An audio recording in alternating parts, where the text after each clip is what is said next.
Добрый день, уважаемые коллеги. Good afternoon, dear colleagues. I think we can start working. Well, it's a bit far, I mean the distance, but I hope that technically it has been properly arranged and you can hear me well enough. And I hope I will also hear you well. Mr. Peskov, I believe that we don't need a lengthy introduction. Let's kick off. That will be better and more interesting for everybody. In the course of the press conference, I'll try to take your questions. And without any introductory remarks, I will satisfy your curiosity and inform you what the outcomes of this year are and what we expect in the near future and what will be our aspirations. Okay, off we go. At the outset, I'd like to give the floor to the absolute dean of the Russian diplomatic corps, one of the heads of the Interfax news agency, Vyacheslav Terehov. Please fetch the mic to the first row.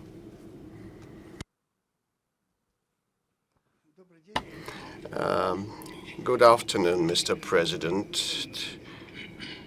Well, that will be my sound. My volume will be a bit muted or mixed or dampened. You said that you will tell us a word about the economic development. So, this past 2 years, we have been waging a global war against COVID, and now it's going to be a war against Omicron.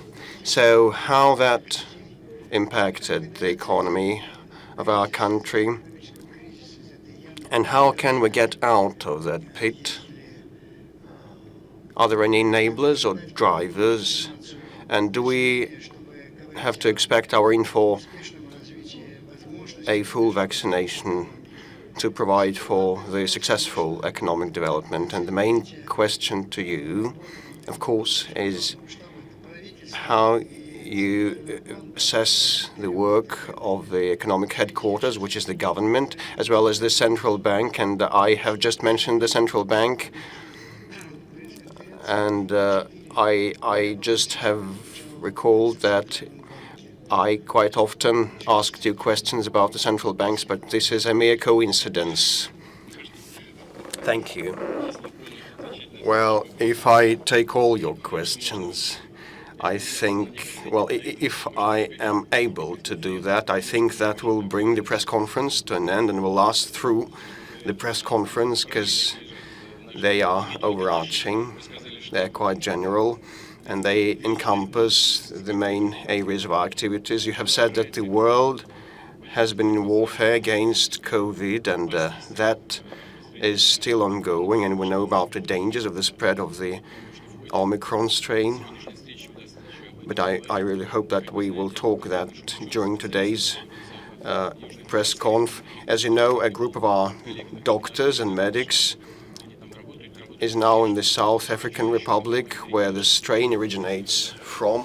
And this undertaking is successful, a special thanks to the South African colleagues. Well, with respect to the impact on the Russian economy and what we expect in near future, well, we also talked a lot about that, and definitely our economy being faced off with the COVID challenge and the forced restrictions in our economy and the social sphere, and I will talk about that at length today.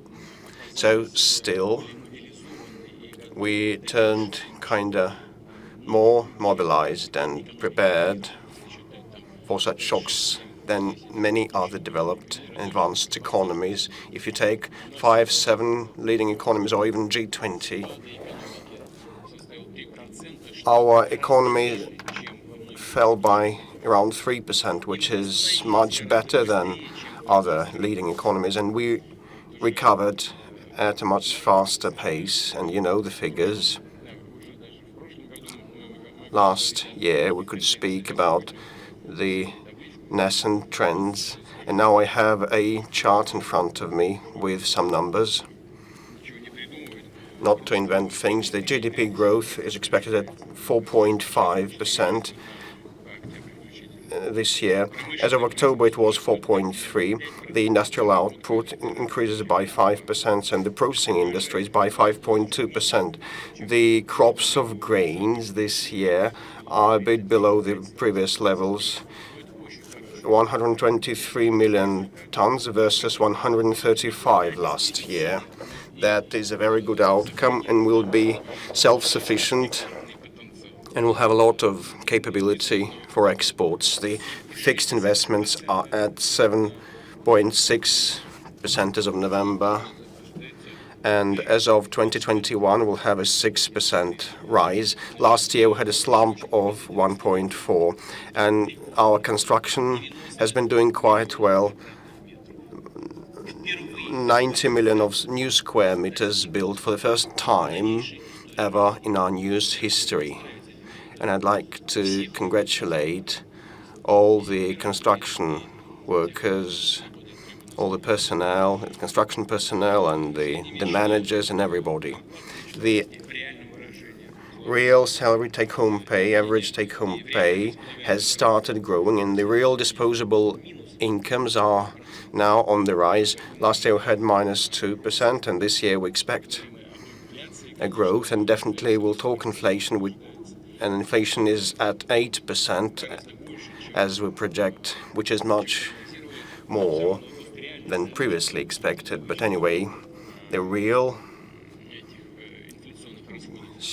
salary growth is around 4.1% as of 2021. The real income will increase by 5.3%. Definitely this is the average indicators.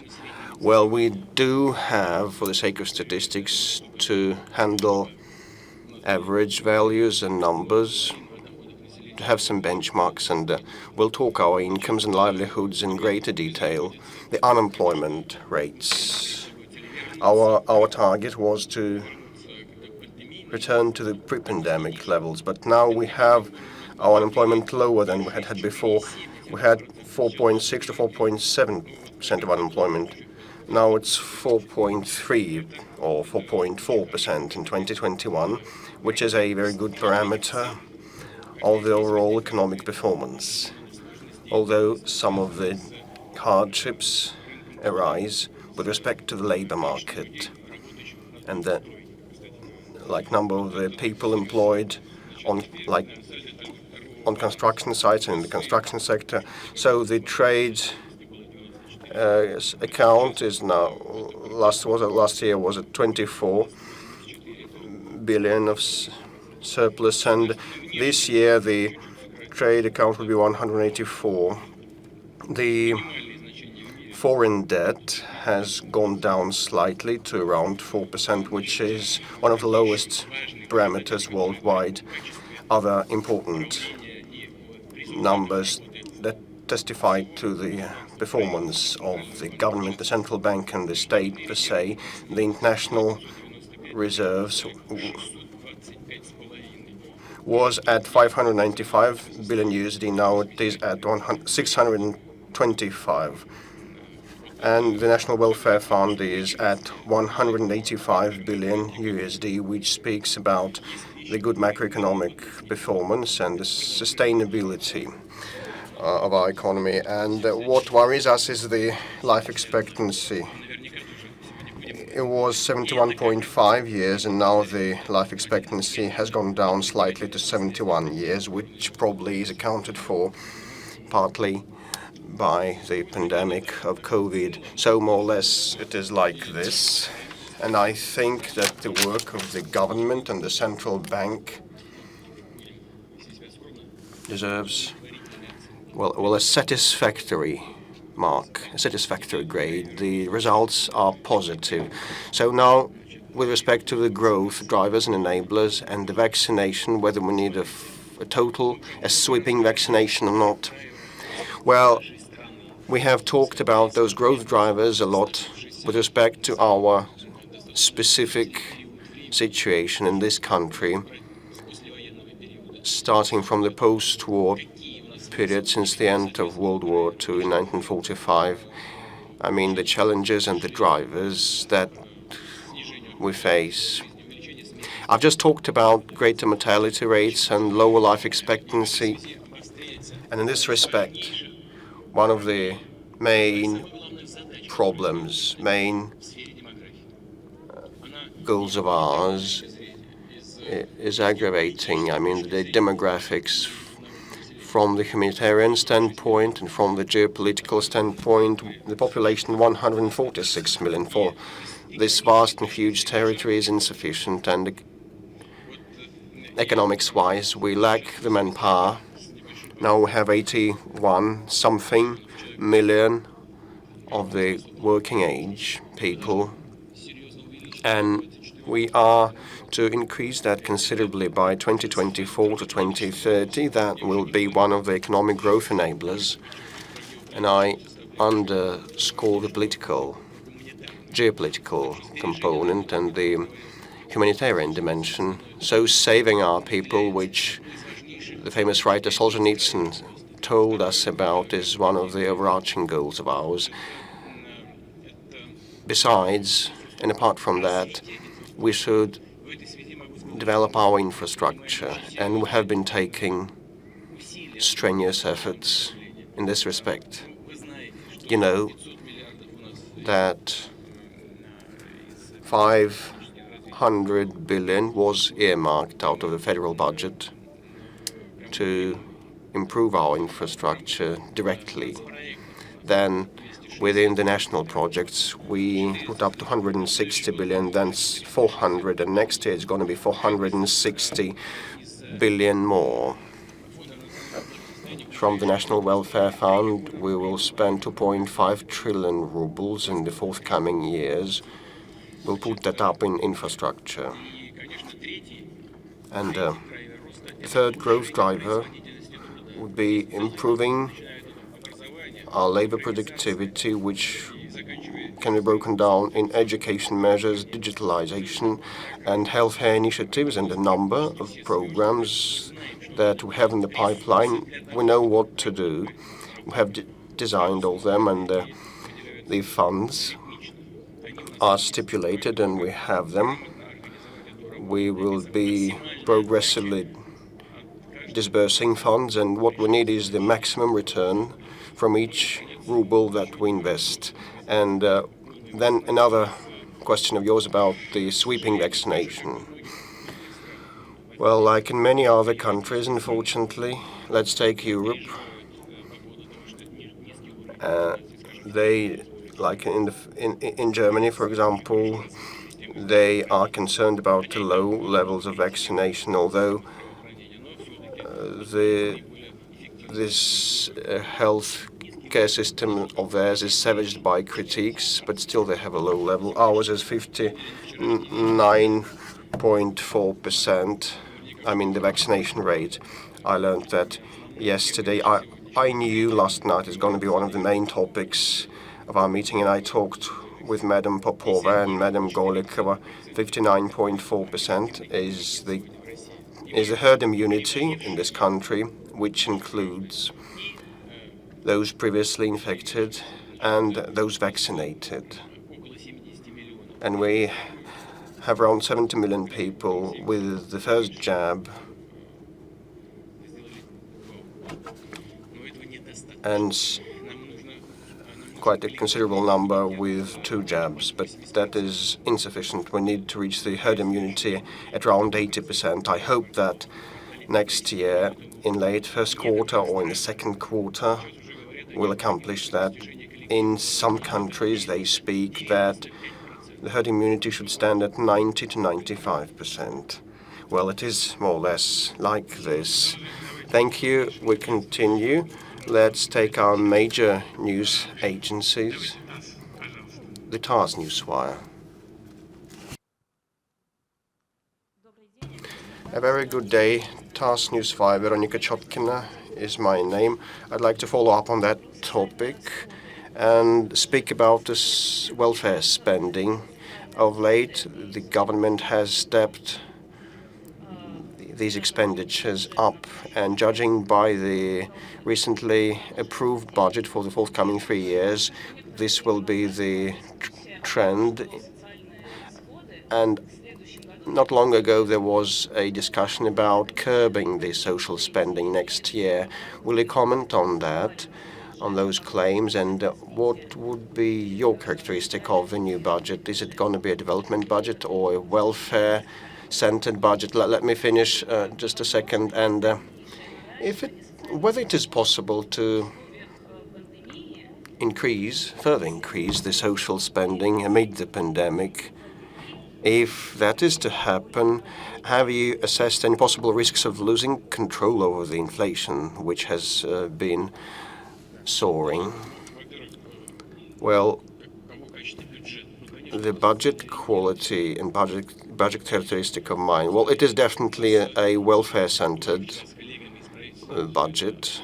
Yesterday we talked about that with the colleagues from the government. If we take the healthcare and welfare spending, the healthcare federal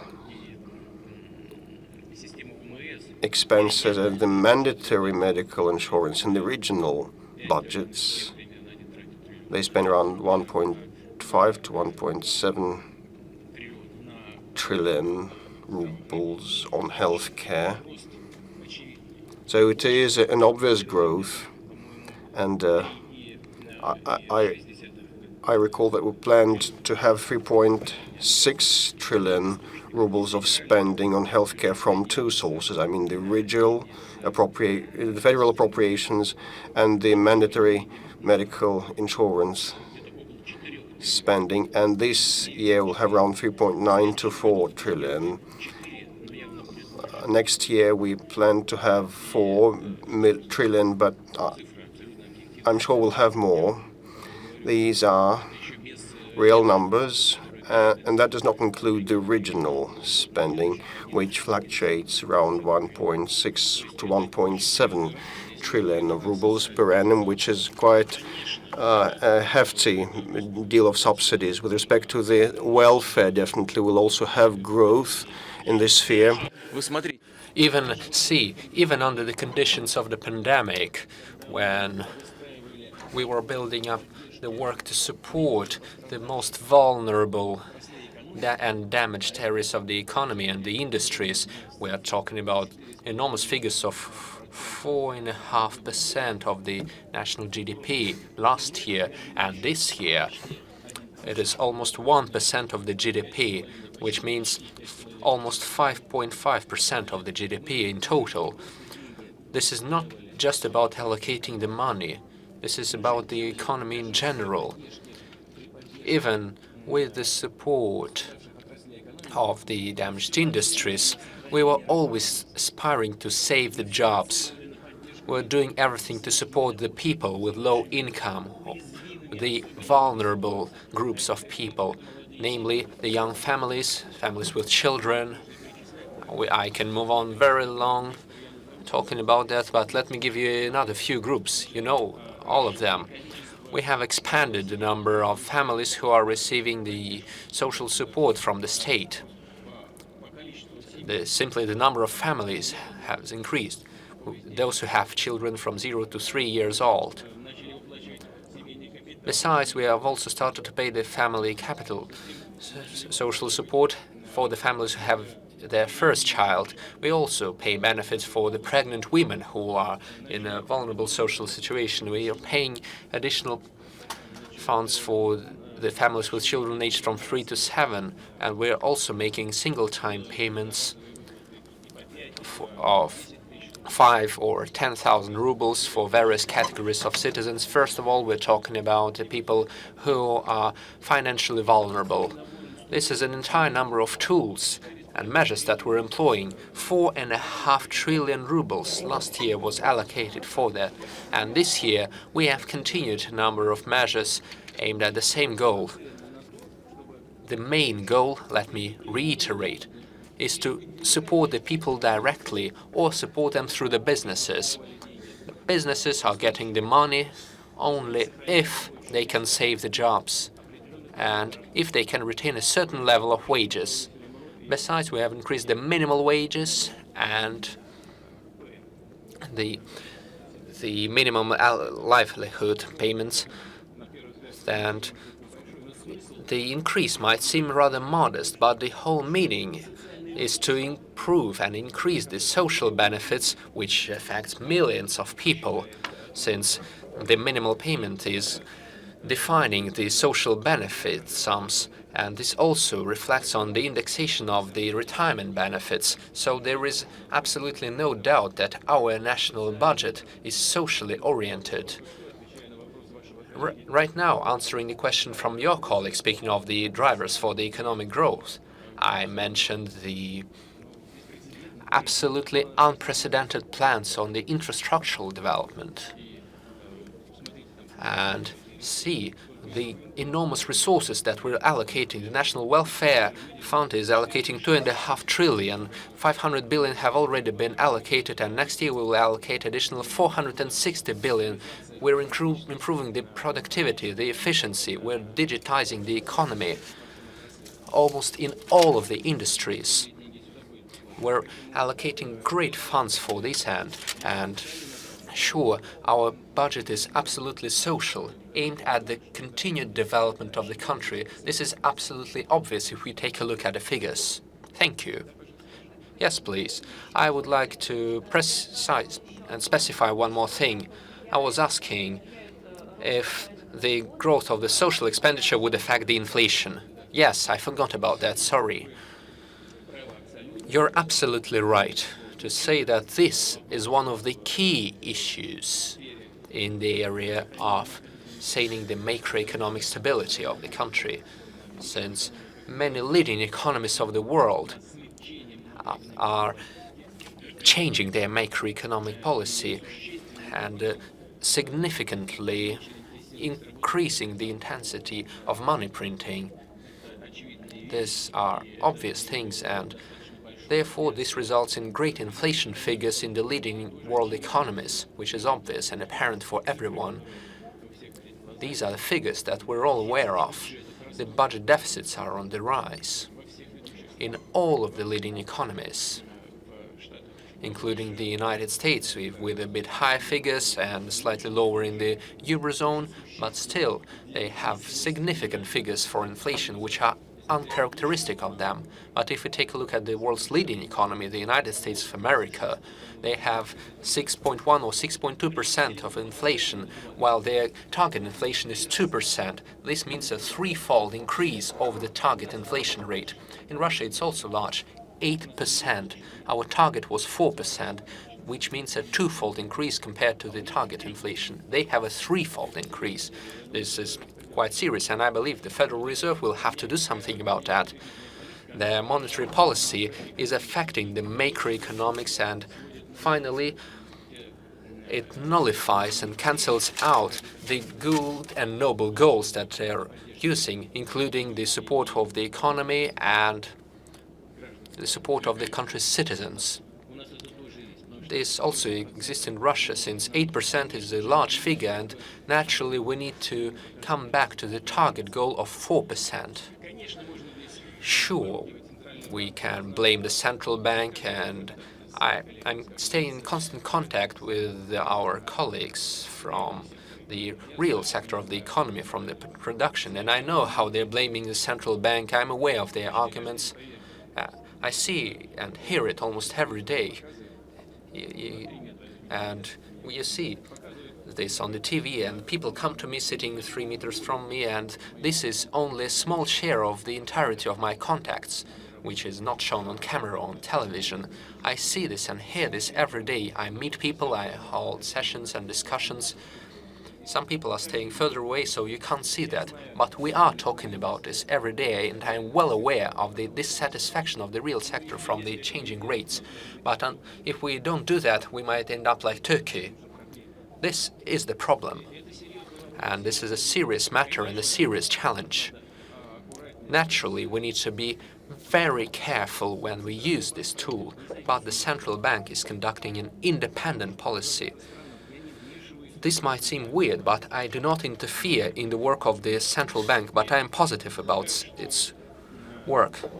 And I believe that overall we're trying to find the golden middle, the balance between the increase of rates and the threats which might arise from that, which means the decrease of the growth rate. We need to have 3.4, 3.5% of the growth rate in the upcoming future. Now we have 4.6% of the growth. We need 4.5%. This would be good. But the increased rates are limiting the possibilities for growth. But so far we haven't seen that, since the loan volume is not decreasing and the banking system is growing. Sberbank is getting trillions of revenue. So this is why, so far, the golden middle ground has been found. Let us continue with the third major agency, RIA News. Please, the mic for RIA News agency in the central sector. Please turn around. Hello, Elena Glushakova, RIA News agency. Thank you. You've just been talking about social support, but another important aspect is the business aspect.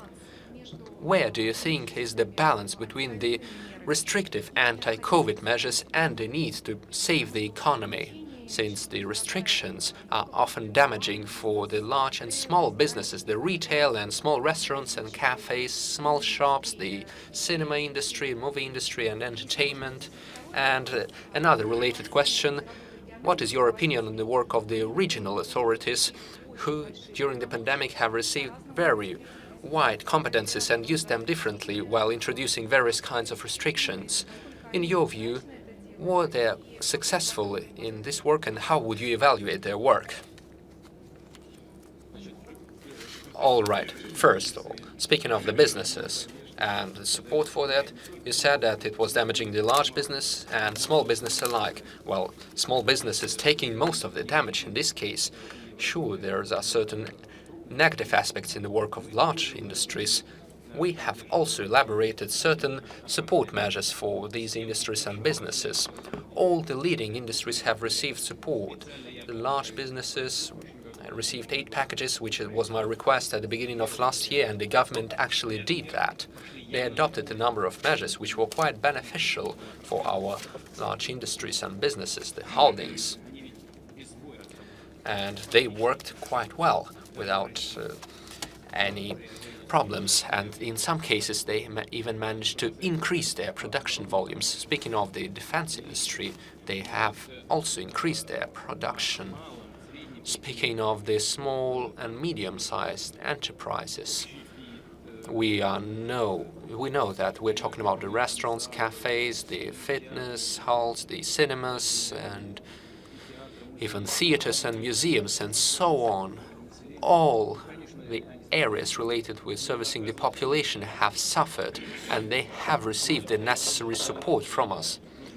There was an entire package of measures, which I will not go into detail about. We're talking about reduced rate loans and direct support measures aimed at preserving the jobs and the wages. And also the benefits and reduced rates for the loans and the delayed payments for the loans, the benefits for the rent payments. And by the way, we have extended certain measures, and we have always been allocating great resources from the federal budget to that end. The government is doing that deliberately, understanding the actual situation that we're facing. Sure, some things could be done more delicately or faster, but I would like to pay due respect for my colleagues. They are always maintaining direct contacts with the business community. You know that recently I was attending an event of the RSPP, and I was meeting the authorities and the leaders of the Russian industrial groups, including those who are working in the small and medium-sized businesses. But overall, people are quite understanding of the situation, and they have a positive evaluation of the government's efforts to support the businesses. By the way, the results are quite good. As I said previously, we have overcome the crisis faster than many of the world's economies. The decrease was more modest and we have recovered faster. This is a good result, I believe. Now, speaking of the second part of your question, yes, exactly, the evaluation of the regional authorities. I have talked about this many times, and let me repeat, I believe you might agree, this was the way that was followed by many countries of the world. We were the first to say that our country is large and the regional situations may be different, which is exactly why we have the central authority from the federal center, we have the Federal Commission, which has decided to allocate some of the authorities to the regional level to make sure they have the opportunity to manage the situation in their own regions. We cannot compare Chukotka Peninsula and Moscow. These are totally different regions with different epidemic situations since we have enormous geographical territories. Let me repeat, just like in any big undertaking, something could be done better, something could be done more delicately, but overall the regional authorities have shown themselves as very responsible people. They were not afraid of taking hard decisions. The government, the federal center, has always been supportive of the regions who were conducting the necessary steps and taking the necessary decisions. And when they needed support from the federal budget, they were receiving that multifold. The interaction between the federal center and the regions of Russia has given us the necessary results and outcomes. All right, let us move further. Let us take a question from the regions. Please, do not yell. Oh, they will. All right. Let us take a question from a lady in a yellow vest with a sign saying City for Life. Please. Hello. I'm Lyudmila Danilkina from the city of Veliki Novgorod. Our city, which has been visited by you, Mr. Putin, many times, is quite small but very beautiful with an ages-long history, and it is no accident that I mentioned the history of the city, since my question is partly related with the city environment. What city would you personally, apart from St. Petersburg and Moscow, would you choose to live in? This is the first part of the question, a personal one, I would say, and the second part is related with the Novgorod region. Our region is located very well between the two capitals, which is quite beneficial for the territorial development, but we have much more opportunities for development, and we would develop even faster if we had a high-speed railway track. There's been a lot of talk about that, both at the federal and the regional levels, and I would like to find out if there is any prospect in the implementation of these large-scale projects in our territory. Thank you. Okay. Speaking of the city I would like to live in, well, you mentioned apart from Moscow and St. Petersburg. Well, why did you exclude Moscow and St. Petersburg? They are also cities of the Russian Federation. I was born in one of them. This is my native city, which is exactly why, first of all, as you were asking this question, I was thinking about St. Petersburg. But we have a great number of small and large cities, and they are quite actively developing. But first of all, we must pay closer attention to the smaller cities. We have always been talking about this, and recently we've been taking great effort to develop the infrastructure. First of all, to make the links between the territories, using the railroad tracks, the car highways, as well as creating the air transportation, sea and river transportation. This is one of the drivers for the economic growth, and we will invest great resources for such developments. The links are the key. You may live in the conditions of a good environment and you might live well, and at the same time you must have an opportunity to reach your job or to change your job and transfer to another region. Improving the population mobility is one of our key priorities.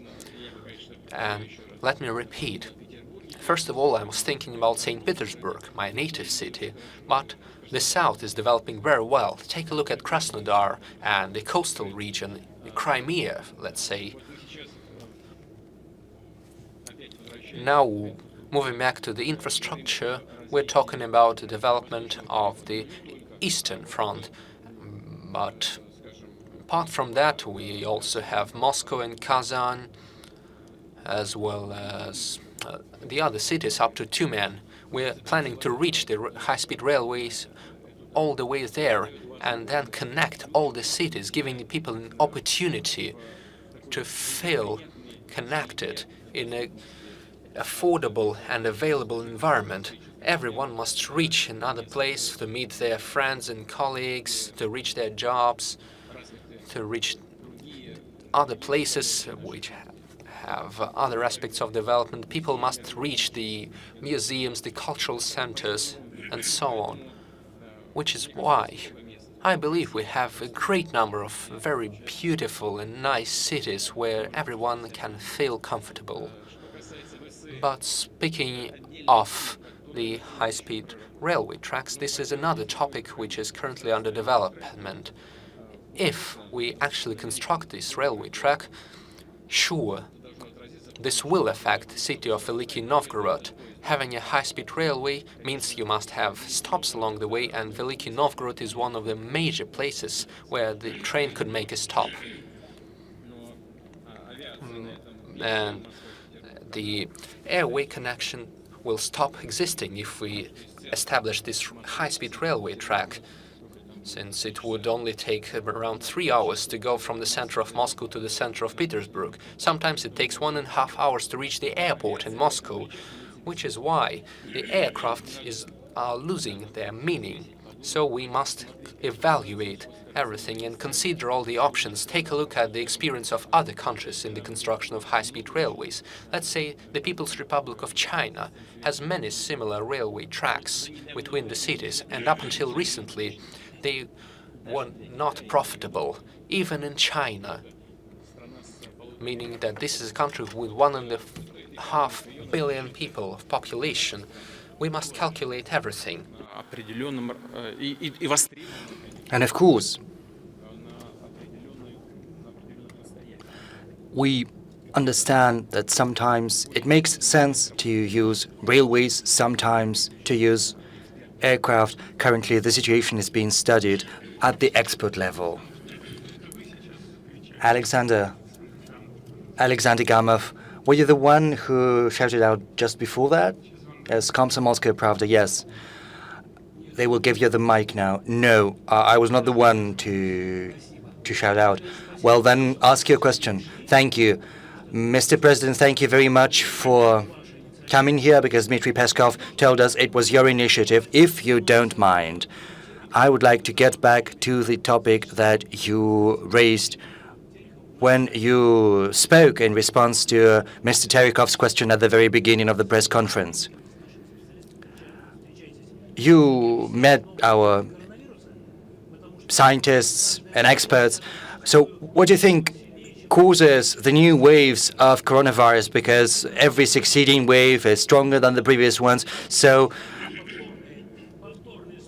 how certain are we of the vaccine's efficiency, and what are we to do with vaccination, revaccination, and why the mortality rates are so high? Because so far you haven't cited the figures, but every day around 1,000 people dies of coronavirus on a daily basis.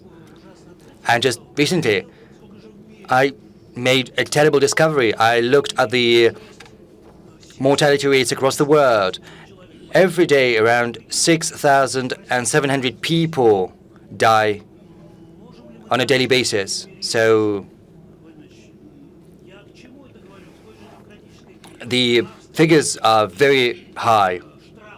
Well, let's have a look at Austria, for instance, a democratic country. There are fines for people who have not got a vaccine. Maybe we could introduce criminal liability for those who urge other people not to go to see a doctor. You know, it's just occurred to me. I remember you said that Russia was in a difficult spot because it was being surrounded and all that. So we simply cannot afford it. We cannot afford thousands of people dying every day. We never could, and we cannot afford that now. So maybe we need some political will on the part of the country's leadership, and we'll support you. Well, you said Russia was being surrounded. Was I the one to say that? Well, in the west, in the east, in the north, the new systems are being deployed, especially in the west. I think once we turn to international relations, we'll have a closer look at that. But of course, it's very difficult to surround Russia's territory, even though I think modern systems give grounds to believe that it is possible. Now, as far as new waves of coronavirus are concerned and the new strains, well, this is due to viruses' capability to mutate. The new virus mutates, so the answer is simple as that. And that is why new strains pop up. And these strains appear in those countries where there are some issues with healthcare systems, where the immunity level is low. Let's have a look at African countries. And some of them, there is the problem with HIV, and that's why new strains can appear. It's no surprise. And that is why I say that it is very important to achieve mutual recognition of vaccines. We need to spread vaccines across the world as soon as possible and as abundantly as possible. Otherwise, we will not be able to overcome this issue on a global scale, and humanity will have to live with that and suffer terrible losses. We have this new term, excessive mortality. You know, it's just terrible. Now, as far as COVID mortality rates are concerned, they're difficult to calculate, and not because anyone tries to hide that. Far be it from me, for us. On the contrary, I call on our healthcare system to be as transparent, as open as possible. And I'll be quite frank with you. I want this transparency for people to understand how important vaccination is. So why do you have high mortality rates? Because we have a low level of herd immunity, 54.9%. The vaccination rates are not high. Our neighbors say that we need to hit 90%, more than that, whereas our rates are very low, 59.4%. So as far as criminal liability goes, I don't think we need to do that. And it's not about the political will. The thing is, any action brings up the proportionate reaction. If you start exerting pressure, you know, our people are very inventive, and they will devise ways to circumvent these attempts at exerting pressure on our population. And they will find a way. And that is why we need to follow another path. We need to treat our people with respect, regardless of their position. And we need to patiently explain to them the need for certain measures to be taken. Let's have a look at vaccination. You asked how scientists explain new incidences of contracting a disease after suffering a disease once. You know, it happens. Yes, there are people who already contracted a disease, and after some time they contract it once again. There are many media sitting here and in Russia and across the border say that just 1% of recovered contract the disease once again, and 3 to 4% of vaccinated people can contract a disease.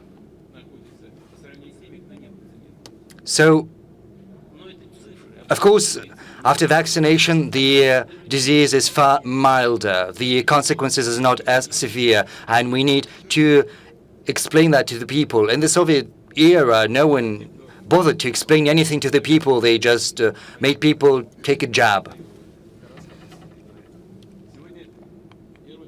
And, you know, those who brought about the collapse of the Soviet Union right now are among the first to fight against vaccination. They share their doubts about the need for vaccination, but this is not an honest position. If people are well educated, if they are understanding, if they care about their voters, about people whom they have to protect, then they have to take a principled position instead of just, you know, veering here and there, trying to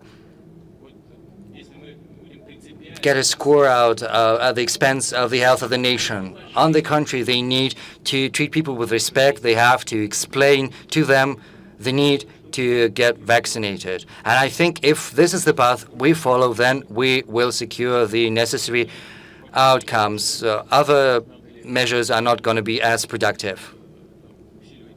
You asked whether we need to introduce harsher fines and measures for not getting vaccinated. Let's have Germany. The measures there are very strict, but you see the results are not that better. We need to fight infractions. If you try to fake a certificate, then of course responsibility will have to be taken. And I think there are 270 cases like that when certificates are being forged, and we have to fight that. And we also have to explain to people, to raise their awareness. Yes, you know, I don't think he's going to give the floor to BBC, so I will do that for you. BBC, please. Yes, please. Give the mic, please, to our colleague. Mr. President, hi, Piotr Kozlov, BBC Russian Service. Last year, Russia designated as extremist Navalny's headquarters, and Navalny is in prison. He conducted an investigation, and he said that he had found the people who had poisoned him. And there are more than 100 media in the list of foreign agents. Most of them made their way to this list over the last 6 months. So can you explain what happened in Russia that the number of foreign media has soared so high? And a couple of words about the history. You speak often about history. You remember history well, and you will probably remember that every time when the in Russia, when authority was concentrated in the power in the hands of one force, and when Russia was in the stage of acute confrontation with the West, then it brought about a reaction, a plunge in the country into revolution and wars. So don't you think that having all the power in the country, you are laying the groundwork for such revolutions and wars? Yes, thank you. Speaking about history, I would like to remind you of what our opponents have been saying over many centuries. Russia cannot be defeated. Russia can only be disintegrated from inside the country, something which was achieved successfully during the First World War, or to be more precise, after the war, as an outcome of that. And then it happened in the 90s when the Soviet Union collapsed. But who did that? Those who were servicing the interests of other countries, interests that are not the same as the interests of the Russian people and the citizens of Russia. You spoke about that person whom were allegedly poisoned. We sent many letters from the prosecutor generals office asking for any evidence to corroborate his claims. Not a single evidence, not a single piece of evidence was provided. So what does it tell us? Not a single piece of evidence was given to us. You know, about this Novichok. Well, we suggested that our experts go there, work with our counterparts. I made this proposal personally to the Chancellor of Germany, to the President of France. I asked them to provide us with a chance to send our experts, give us something to bring criminal charges. But no, not a single piece of evidence was given to us. Only silence on the other side. So I don't think we need to talk about that. Let's just turn the page if they can respond nothing to our queries. Now, as far as these people in prison, you should not commit crimes trying to disguise that as political action. Now, the last question was about foreign agents and media on the list.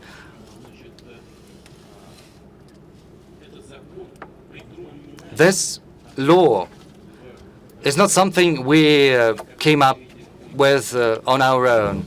You currently act as a representative of the UK, and the UK is the closest ally of the US, and these countries are considered as beacons of democracy. In the US, adopted the similar law in the 1930s. It's not important that the law was adopted back then. The thing is, it's still in force right now.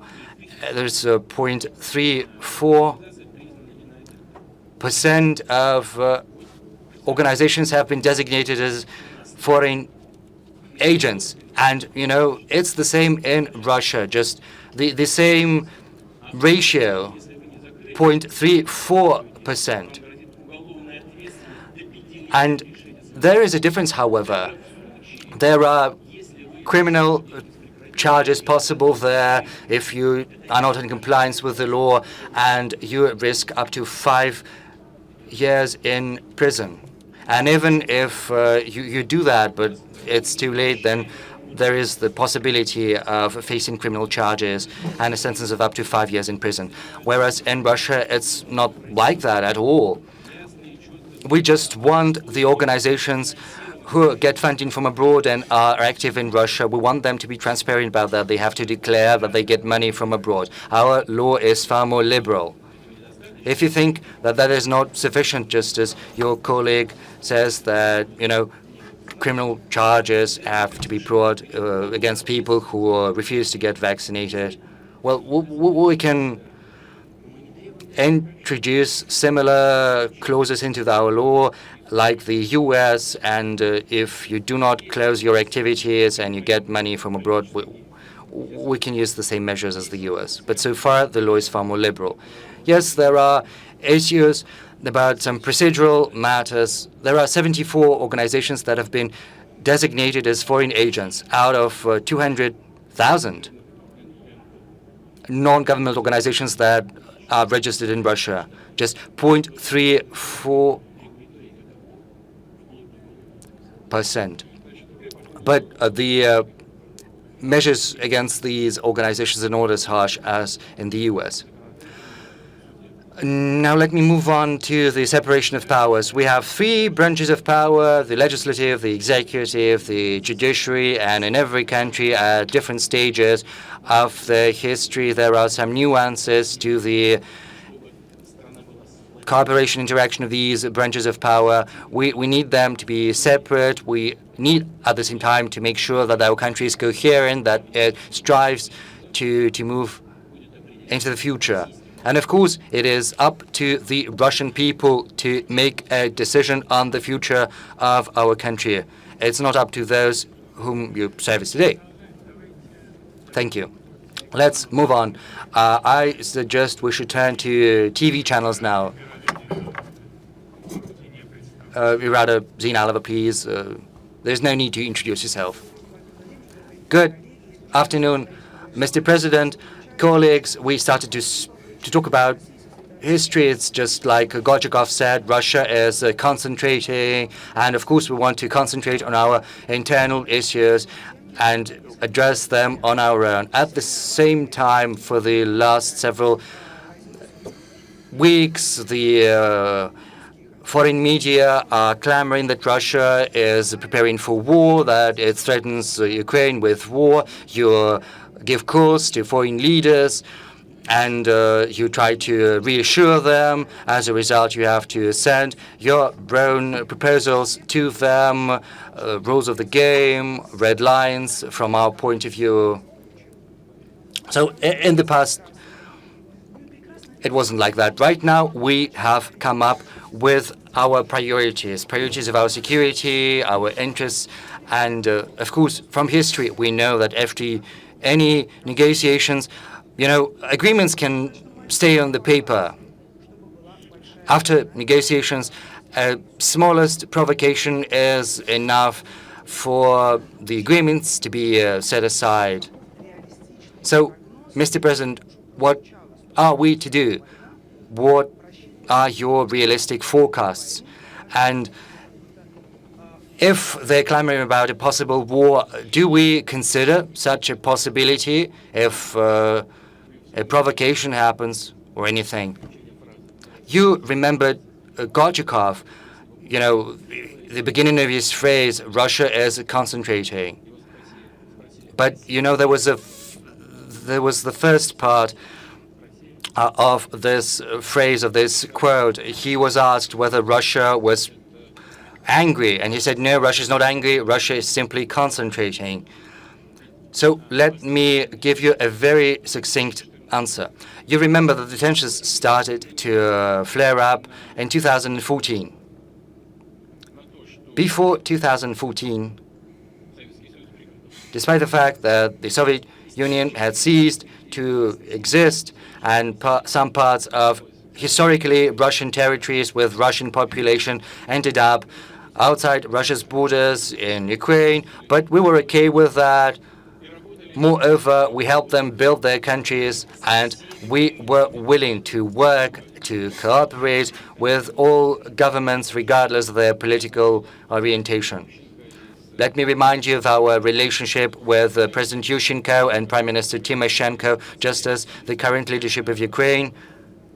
They were not shy about their pro-Western orientation. Yes, we had disputes with them about gas, but we managed to arrive at an agreement. So we were cooperating, and we were willing to continue that cooperation.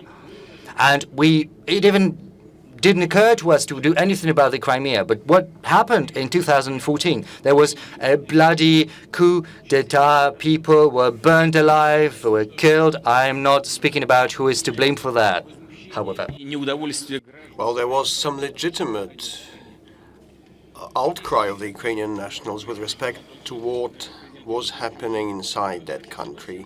And the then incumbent President Yanukovych agreed to that, and the three foreign ministers from Poland, Germany, and France provided guarantees for a peaceful development of the situation. I spoke back then with the US President. It was upon his initiative, and he asked me to back it, and everybody agreed, but then a coup occurred 2 days afterwards. Why do that?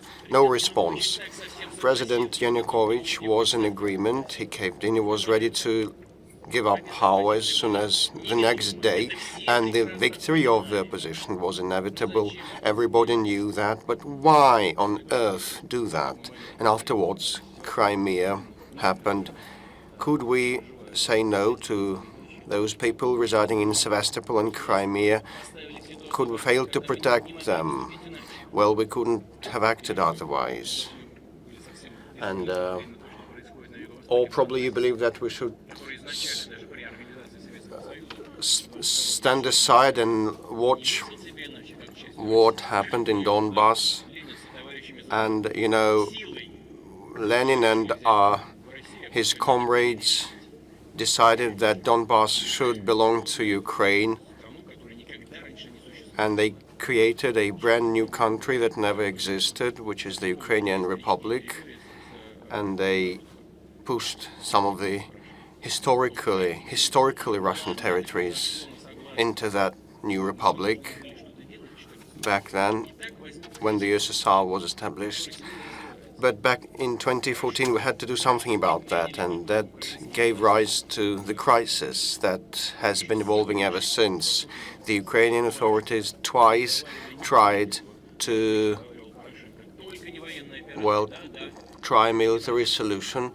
I tried to persuade him not to resort to a military solution, I mean Poroshenko, and still he did that, and then followed the Minsk package of measures. Is it a good package or a bad one? It's the only possible option. What is the problem, you may ask? Well, they don't want to comply with that, to honor that. And they adopted the law on indigenous peoples, and they proclaimed Russians that have always lived there not to be an indigenous ethnicity, and there are some other interethnic differences there. Then comes the law on the language. They're trying to oust the Russian speakers from their historically occupied territories. Everybody has been saying that Russia should abide by the Minsk agreements. Okay, and we said okay, and the government then introduced a law on the transition period that this is a draft law that bans amnesty there. And instead of elections, this law stipulates for some martial law and lustration instead of an amnesty. This is what the draft law spells out, and it was it received a go-ahead by the Venice Commission. How shall we react to that? Then comes the domestic policy situation of theirs. Everybody has saying, well, a war is in the offing, and everybody is warning us against interfering and threatening with sanctions. Shall we be bracing ourselves? How shall we respond? What shall we think about all that? So we shall respond somehow, and probably a second option would be creating an anti-Russia on that territory that will be injected and pumped with state-of-the-art arms, and the residents there would face constant brainwashing and will have to look and control what new types of arms are supplied there. We should keep track of that. And, when they have these new arms, they could prod the radicals to try to resort to a military option for the Donbass. And then comes the Crimea platform. Well, on the sidelines, they have been saying, behind the scenes, they have been saying that Crimea is settled, but still this Crimea platform emerges. But for our country, we should think about our security for the mid and long run. We shouldn't look back at that territory all the time. This is a formidable issue. And I've been talking about our welfare, healthcare, and infrastructure measures. Will they mean a lot if we are plunged in a conflict? But we don't want that. It is not our choice. This is why I responded to President Biden's proposal, and he proposed over the phone to designate responsible people to hold strategic stability talks. And yes, I believe that it is important, and one of the most important pillars thereof is providing security on this track, in this area. We want our security ensured and guaranteed there. And definitely we have come clean, saying that, well, there should be no expansion of NATO eastwards, and the ball is in their court now, and they should respond. And by and large, we are seeing positive traction at this point. The American partners have said that they're ready to wade into this discussion at the very start of the year in Geneva. And their representatives have been authorized. I hope this will be the scenario that we'll take. Okay, probably now the regional media. Mr. Peskov, may I pick one? China. I see the poster China. Is it Tsinghua? No, it is Sector C2. Fetch a mic there, please.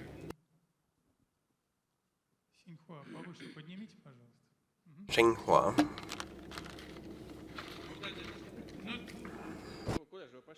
Oh no, you have overshot. Well, I meant a different journalist. I apologize, you haven't been given the chance. Oh, these bureaucrats. A good day, Mr. President. Xinhua News Agency, China. You had a video conference with President Xi Jinping of China, and you have noted that our bilateral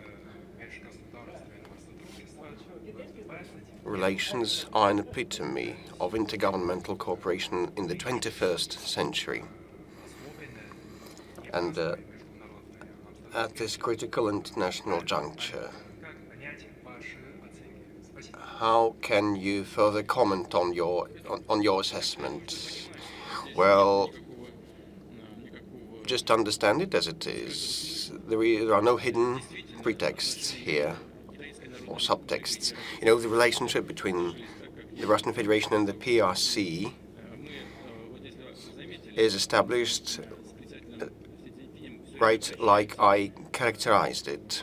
And President Xi and myself, we call each other friends, and we have a good personal contact, which is confidence-based, and that helps us, building upon that,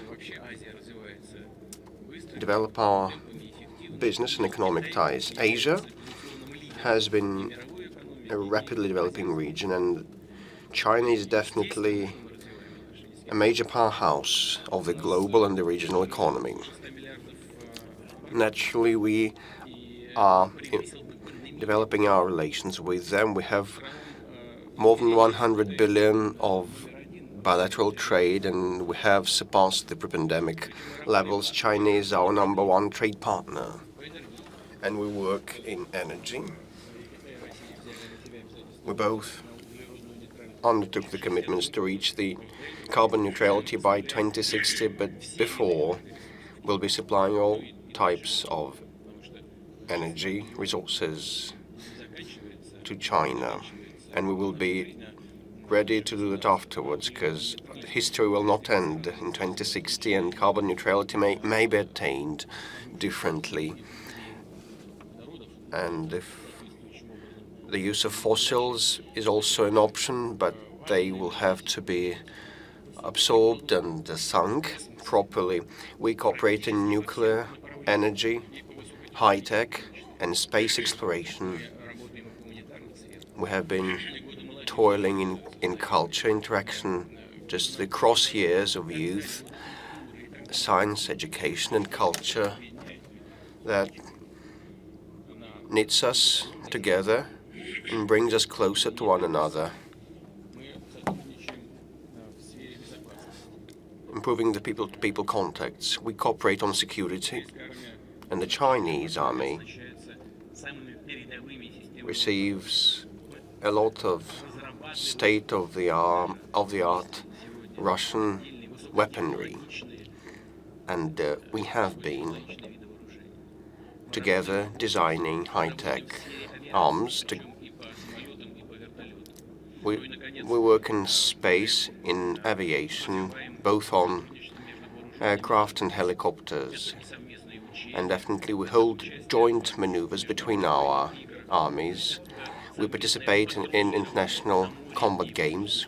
We pursue joint patrolling at sea and in the air. This is an unparalleled strategic partnership that has no equal in the global history. And this is the daily strenuous efforts of ours, benefiting the Russian and the Chinese peoples, and it is a stabilizing factor at the international arena, I think. Over there, I can see the placard saying children, so that we should not wade too much into the international affairs. Protect children, which is in the central sector. Will you stand up, please?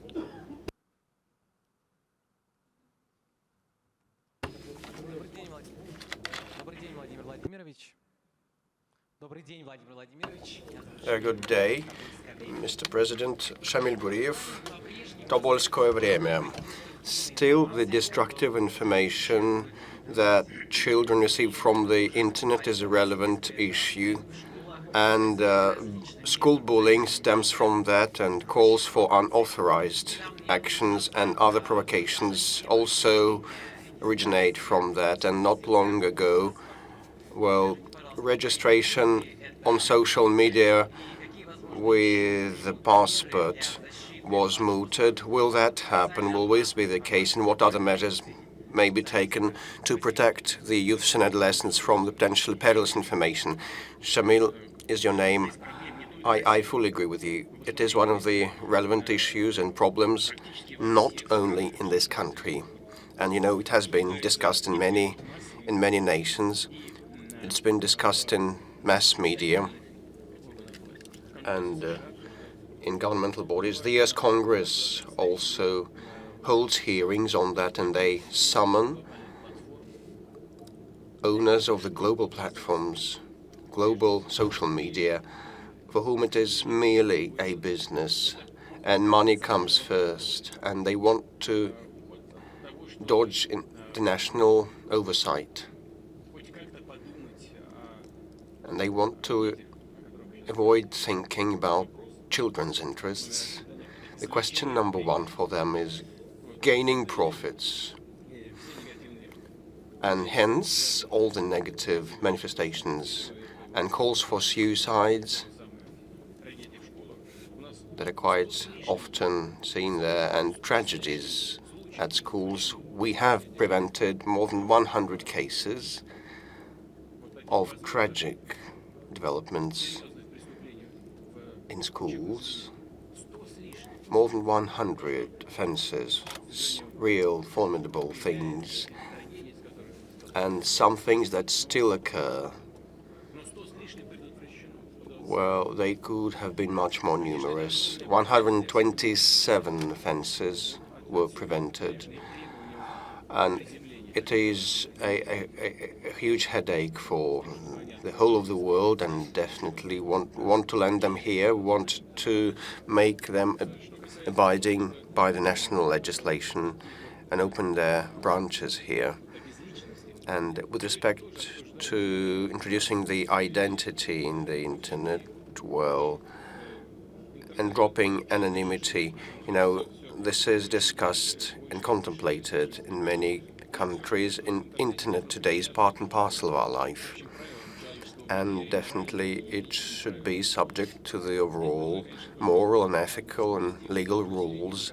What we should do is to find a happy medium here, and not trying to suppress the freedom of expression and the spread of information on the internet, but still we should give our society a safeguard against these harrowing manifestations.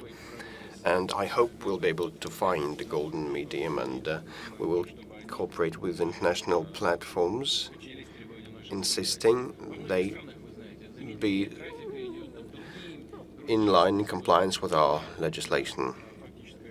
Many countries virtually block their operation or slow down the traffic and wouldn't like to resort to these measures, but if obliged, if forced, we'll have to rank up our requirements to those who are negligent about the interests of Russian societies. By the way, we had bloggers accredited. Do we have any bloggers here in this room? Give this girl a mic, please. Introduce yourself.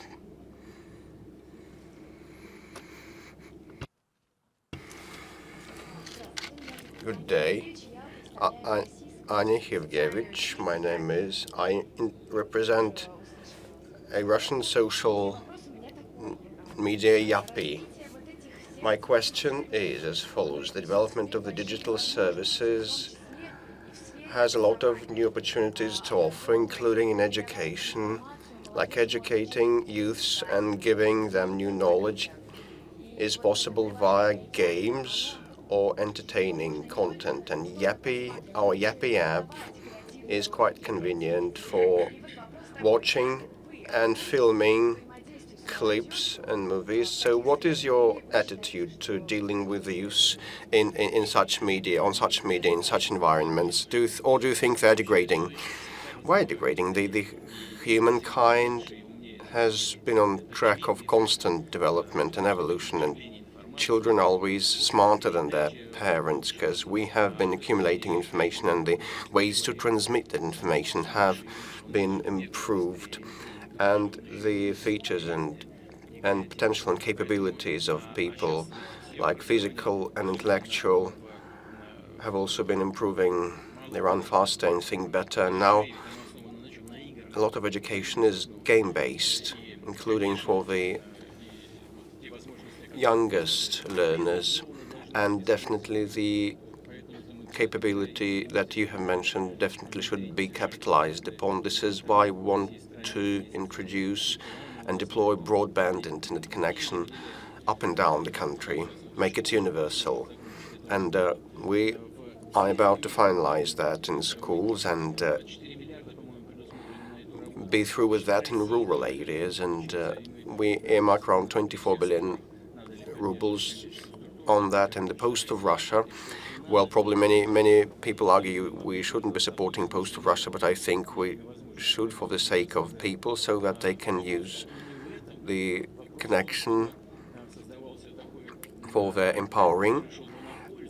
The question is not about creating the favorable content that would benefit them. No, we should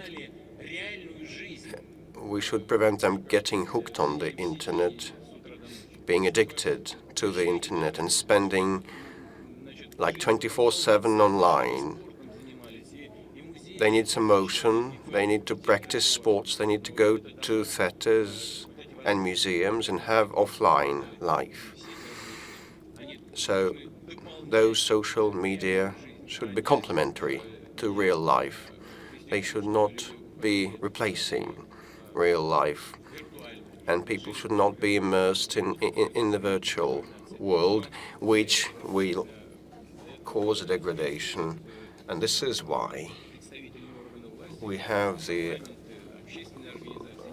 authorities, representative authorities like parliaments and non-for-profit structures that are to come up with rules of conduct. All right, let us give the floor to the foreign media represented here in the hall. All right, Sky News, over there, the very right edge of our hall. Thank you for taking my question. I'm afraid it's in English. You have talked a lot about security guarantees, and now we've seen your proposals. You also say you have no intention of invading Ukraine. So will you guarantee unconditionally that you will not invade Ukraine or any other sovereign country, or does that depend on how negotiations go? And another question, what is it, do you think, that the West does not understand about Russia or about your intentions? Thank you.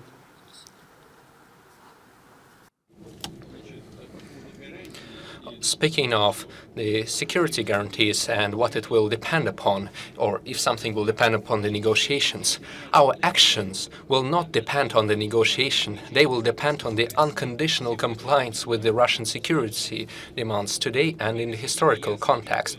In this sense, we have made it clear that any further NATO movement to the east is unacceptable. There is nothing unclear about this. We are not deploying our missiles over at the borders of the US. No. On the other hand, the US is deploying its missiles close to our home, on the porch of our house. So, are we demanding something excessive? We're simply asking them not to deploy their attack systems over at our home. What is so unusual or peculiar about that? So, what would the Americans think if we, for example, decided to come to the border between, say, Canada and the United States or Mexico and simply deploy our missiles over there. Well, did Mexico and the US never have any territorial disputes? What about California? What about Texas? Did you forget about that? But everything seems to have calmed down. Nobody remembers those things, just like the way they remember about Crimea. We try not to remember the situation in Ukraine. Who created that? Who started the crisis? Was that Lenin? Yes, when he declared the Soviet Union in 1922 and then the Constitution of 1924 following his death, was following the principles of Lenin. This is a matter of security, not just history. This is about security. It is not the negotiations that matter. It is the outcome, the result. I've reiterated this many times, and you're well aware that we said not an inch to the east. That was the NATO guarantee in 1990. So what became of that? They fooled us. We've seen 5 waves of NATO expansion. Now they're in Romania and in Poland, and they're deploying the relevant attack systems over there. That's what we're talking about. You should finally understand we're not threatening anyone. We did not come to the US borders or to the UK borders. No, they came to our borders, and now they're saying that Ukraine will also join NATO and they will deploy their systems there. Or not just NATO, they will simply deploy it on a bilateral basis. They will deploy their military bases and their attack systems. That's what we're talking about. And you keep demanding some guarantees from us. You must give us the guarantees. It is up to you, and you must do this immediately, right now, instead of keep talking about this for decades. And use this small talk and soft talk about the need for guarantees of security for everyone. This is exactly what we mean. We are not threatening anybody. And now to the second part of your question. Could you repeat that, please? What is it that you think that the West does not understand about okay. Russia or about your intentions? Ну, знаете что? Yes, exactly. Well, you know, what you understand or what you don't understand, sometimes it seems to me that we live in 2 different worlds. I was speaking about very obvious things. How can you not understand that? You say you will not expand, and then you keep expanding. You say we will have equal guarantees for everyone on the number of international agreements, and then we see there is no equality or no equal security. See, here's the thing. Back in 1918, one of the assistants of Woodrow Wilson, the US president, said that the whole world would feel calmer and safer if today's enormous Russia would be replaced with the states of Siberia and 4 more states in the European part of Russia. That was said in 1918, and in 1991 we separated into 12 separate parts. It seems to me that our partners were not satisfied with that. They think that Russia is a tad too large. Even the European countries have turned themselves into a union of states. They are quite small states with populations of 60 to 80 million people, but even after the dissolution of the Soviet Union, we only had 146 million people, and that is too much for the West. I think that is the only explanation for their constant pressure against us. Back in the 1990s, the Soviet Union did everything it could to build normal relations with the West, with the United States. I will keep saying this, and I will repeat for your viewers and listeners out there from the media that you represent. I didn't quite get that, but that doesn't matter. Our nuclear sites, our military nuclear sites, had experts from the US intelligence authorities. They were going there. That was their job, to visit the Russian military nuclear sites. They spent their whole days over there. And the Russian government had advisors from the CIA working inside of it. What else did you need? Why did you have to support the terrorists in Northern Caucasus and use the terrorist organizations to reach your goals and break down the Russian Federation? This was exactly what you were doing, and as a former director of the FSB, I know that. We were working with the double agents, and they were reporting to us on the tasks of the Western intelligence agencies. Why did you have to do that? You should have done something different, perhaps treat Russia as a possible ally and strengthen trust. But no, instead you tried to keep breaking us up. And then you started the NATO expansion to the east. We were saying, don't do that, you had promised you wouldn't. And they say, where is it put in written form? Nowhere. Well, then F off, and we don't care about your concerns. And every time we kept responding and trying to make obstacles, we were expressing our concerns about that. But they say no. So you can do whatever you want about your concerns. We will do whatever we need. 1, 2, 3, 4, 5. We witnessed 5 waves of NATO expansion. Why can't they understand? What is unclear? I believe everything is clear. We are thinking about our own security. Okay, let us move back to the regions of Russia. I see Kaluga with the yellow poster and a white one. Please, over to you. Hello, Kaluga region, Nikotev, Tatiana Zemushina. I would like to come back to the topic of COVID. We were talking about its dangers, but the other diseases are still there. So here it is important to think about the regular medical aid. It is suffering since many hospitals are only treating COVID these days, but we have other restrictions, and this is why the regular medical assistance is decreasing, and in certain regions they have completely stopped any medical assistance apart from COVID. Is it possible to avoid this situation? Let's say if another serious wave comes, is it possible to avoid the situation? And second question concerns the regular medical checkups after COVID. It was announced in summer and it started in our region as well. I'm not sure if you're monitoring this and if you're reported. Is the system working and is it efficient and effective? Okay. Speaking of the regular medical assistance, it is true that in the first days of the fight against the COVID, medical assistance suffered. It was a natural process, since we needed to adapt and reorient a number of medical facilities to free up the beds for COVID treatment. Secondly, we needed to accumulate the necessary number of doctors, specialists, and even re-educate them, provide them additional training. We were using the general practitioners and the specialized doctors to fight against COVID. We were lacking in them, and we had to change the routing for the patients and the admission process. Certain facilities were used for COVID treatment, and in order to make sure that we provide the regular medical treatment, we needed to use additional resources from other hospitals and facilities. And some of them were closed down completely. Some hospitals stopped working since they needed the disinfection after working with COVID patients.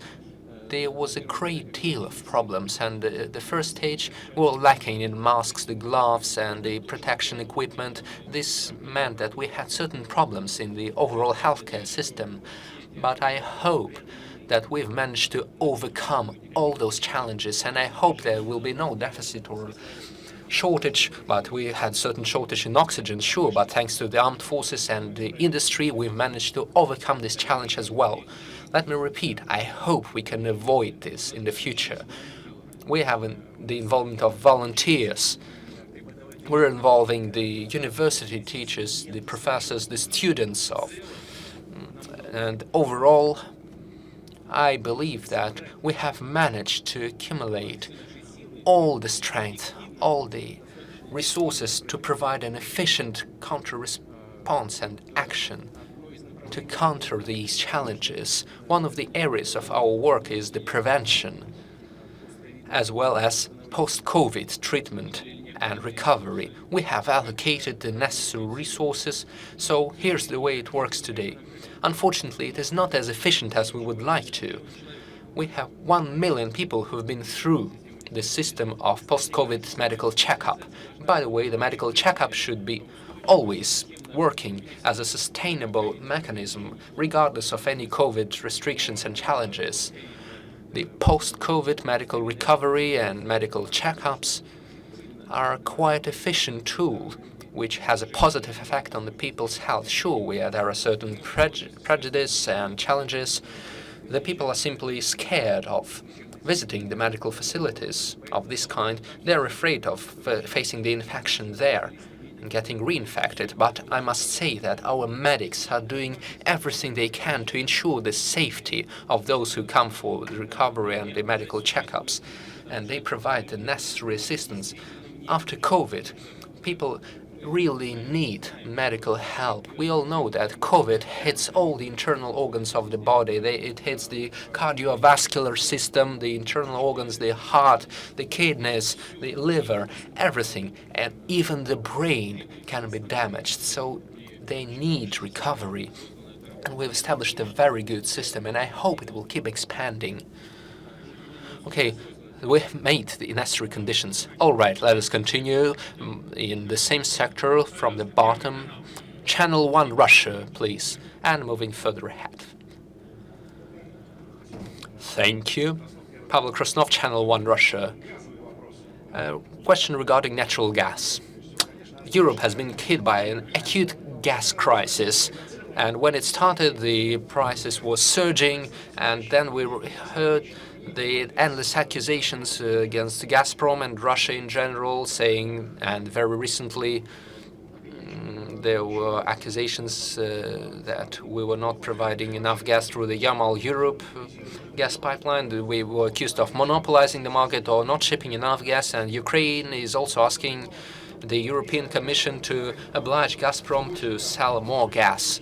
It seems ridiculous, but the Europeans don't find it funny. The situation in Europe is very grave. The prices are hitting $2,000. It was unimaginable, but I have a question. Is there even a tiniest speck of truth in the accusations that we hear against Gazprom? Of course not. There is no truth about that. We're simply talking about attempts to reverse the situation and turn it around.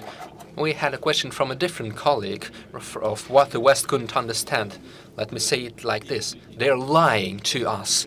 They're confusing everyone. Gazprom is shipping the entire volume that was requested by our counter-agents in accordance with the existing contracts. They're shipping enough gas, and they're even increasing the volume by around 12% or 20%, something like that. They're increasing the shipments towards Europe. Please sit down. And yes, we're increasing the shipment volume, and I believe that Gazprom is the only company which acts in the same manner. I had previously mentioned at various events, including international ones, that the US suppliers are not supplying the European market enough. We're talking about the LNG. No, they're transferring their shipments to the premium markets in Latin America, in Brazil, and then moving towards China, South Korea, and Japan, since the prices there are higher. Europeans used to think that they had premium markets, but no, they were left behind, and the prices keep creeping up.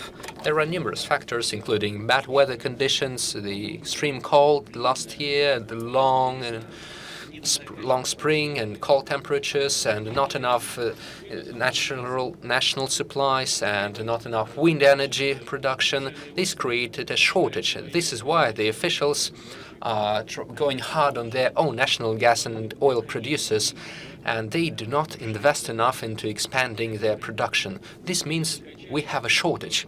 Not enough supplies in the underground storages, and now not enough supply from the storages. This creates a problem, and certain Western operators are stockpiling their gas in underground storage in Ukraine, and they're actively using that stockpile right now and using that nationally. Sure, they've nothing else to do, since the gas from the underground storages is much cheaper than purchasing gas on the market. But let me repeat, we must not destroy the long-term contracts. But no, says the European Commission, we must use the market terms. The market will regulate it. Well, here's how it regulated that. Now we have $2,000 for 1,000 cubic meters. Well, you're welcome. No, yesterday they were crying out, saying that Russia and Gazprom were expanding and conquering the market. There's no conquest. Yeah, sure, we're supplying enough, but we are not the sole supplier in the European market. We are the only country that increases the supply. They keep saying that we're supplying for the spot prices. I say that, first of all, we must satisfy the demands of our long-term counteragents in accordance with the contracts. Our largest buyer is Germany in Europe. We're shipping about 50 to 51 billion cubic meters. So we have a surplus of 5.6 billion cubic meters as 10% increase, over 10%, which is quite a significant figure, I must say. In Italy, we have also increased the shipments with the 4.4 billion cubic meters of surplus. You mentioned the Yamal-Europe gas pipeline. Yes, I do see the accusations against Russia and Gazprom, saying that Gazprom for 2 or 3 days hasn't booked any traffic for the shipments through the Yamal-Europe gas pipeline. Well, I find it very distasteful. This is unimaginable. Gazprom didn't book the Yamal-Europe gas pipeline for the sole reason that the counter-agents, first of all the German and the French companies purchasing the gas through this pipeline, did not apply to purchase that gas. So there is nothing to buy, there's nothing to transit, since there are no applications for the shipment. So what did they start doing? They began the reverse supplies from the gas pipeline. So they're supplying gas from Germany into Poland. And for several days they've been pumping gas from Germany into Poland. I think that this might be quite interesting for everyone. Why? Well, because we're shipping gas to Germany in accordance with the long-term contracts, and the price for the gas is 3 or 4 or even 6 or 7 times lower than the current spot market price. Даже перепродав 1 миллиард. So even if you resell 1 billion cubic meters, you can get almost $1 billion. It's business. So they have got a certain volume of gas, got 5.6 billion cubic meters more than stipulated by long-term contracts, and right now they're reselling that. But that's not all there is to it. So they're getting gas and they revert the gas flow. So gas cannot, move in 2 directions through one pipeline at the same time. So there are no applications for gas purchases on the one hand, and the other hand, they are pumping gas to Poland. There also this additional route, and I think that all this gas is in the end getting to Ukraine. And customers in Germany have to know about what's happening in reality, and they should probably ask the competent authorities so that those explain what is happening. So instead of pumping gas into Poland and then Ukraine, trying to support them, it would be better to continue supplies into Europe, into Germany in particular, so that we could exert pressure on the spot prices, because if there is more gas available, then the prices are going to be lower. But that's not what is happening. So what's the problem here? Apparently, it's not Gazprom who is the source of the problem. It is better for them to sort out their own issues and to respond accordingly. And they shouldn't think that they're so smart. They created this mess themselves, and they have to sort this mess out on their own. We stand ready to help. And that is what we are doing, and I think I've cited enough evidence to support that. Let's move on through this section. Mir, please. Mir. Yes, it's the first row. Good afternoon, Mr. President. Good afternoon, colleagues.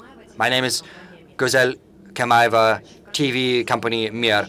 At the end of the year, there is a meeting planned between you and President Lukashenko. This is the 6th time you meet this year. When will citizens of Russia and Belarus feel the true results of the roadmaps for further integration of the two countries, single roaming and paper circulation, the documents?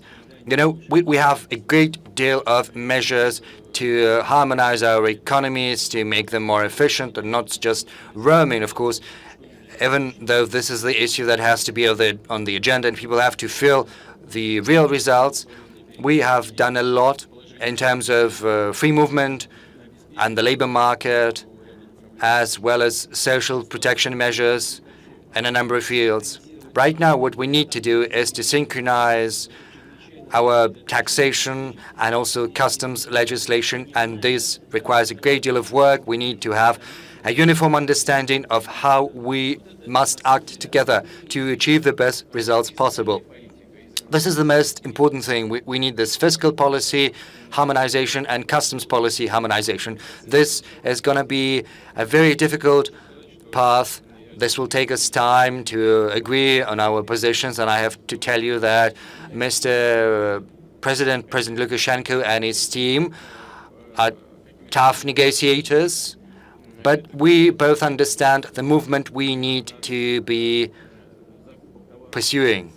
I refer in particular to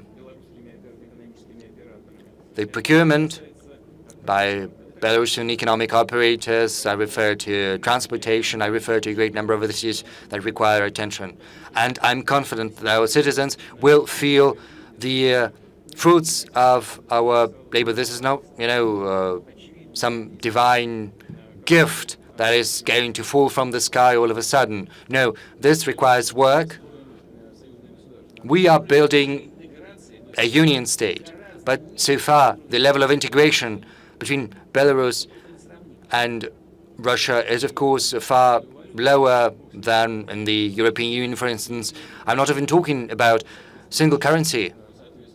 Maybe this might happen in future if our competent authorities come to an agreement of that. But before that can happen, we must harmonize our legislation and economy, anti-monopoly legislation, tax legislation, customs legislation. We've agreed to work on that, and we'll begin working, and I'm confident that the results will come. Volga? No, I see a sign, garbage. It's very prosaic, but it's a source of concern to millions of people. So let's talk about garbage and waste. So these are the issues that our citizens are concerned about. Good afternoon, Mr. President. Good afternoon, colleagues. Kristina Kormagina, Online 47, Leningrad region. My question is as follows. In Leningrad region, we see the active phase of the waste management reform. Waste sites and dump fills are being closed, and we are searching for a site for waste treatment facilities. But the thing is, people who advocate shutting down landfills are against the construction of waste treatment facilities. And throughout the Leningrad region, everyone says you can do it wherever you want, but not here. You can build it on the moon, but what are we to do with that if everyone is against that? I think this question should be addressed to the governor of the Leningrad region. Please take your seat. I would like to say the following. On the whole, this waste reform, despite all the difficulties, is progressing. Our main objective is to solve this issue. That is our ground task. But along this way, we had to set up the operating companies to perform these functions, and we've set those up in almost all regions of Russia, and they have started to function, and the number of sites they're operating has increased as well. One of the first steps was to ensure the separated collection of waste. And in certain regions, we are ahead of schedule by 40% or so, according to the materials that I've been given. So we've hit this 40% mark, which is higher than the indicators we initially planned. And the same goes for waste treatment facilities. And the same goes for new waste management sites. We need to do something with waste. It has to be stored somewhere. And there are different options available. There can be incineration plants, waste management plants. There are other waste treatment procedures. Some waste simply cannot be removed, and it has to be stored somewhere at a special site as far from the residential areas as possible. And this is the work we are pursuing, and so far we're ahead of schedule, as I said. And this is a good sign. Of course, the question always remains, how do we explain to the people that there is a good rationale behind our decisions to construct waste treatment facilities here or there? Mostly these waste treatment facilities, they're not only in Leningrad region, far from St. Petersburg, far from big cities and towns. You know, there are some waste treatment facilities that are located inside big cities, like in Japan, when there are waste treatment facilities at the very heart of the city. And they are fully functional, and they have no negative impact whatsoever on the environment or on the health of the citizens. But for this to happen, we need to raise the awareness of the public. We have to draw their attention to other factors, such as the salaries, the creation of new jobs. And I think if we follow this path, if we explain it to the people, then we will arrive at a consensus. Thank you. Volgograd, it's, you know, this very section. Oh, I see the Federal Penitentiary Service. Yes. Mr. President, please introduce yourself. My name is Ksenia Sobchak. I didn't see you too far from here. Well, that is why I'm wearing this red dress. You know, once the archive of torture was published, you know, I just came from Irkutsk, and we are following this topic of this archive, and right now there is a heated discussion about Leonid Sagalakov, that is head of the regional federal penitentiary service, and recently he was appointed as a general.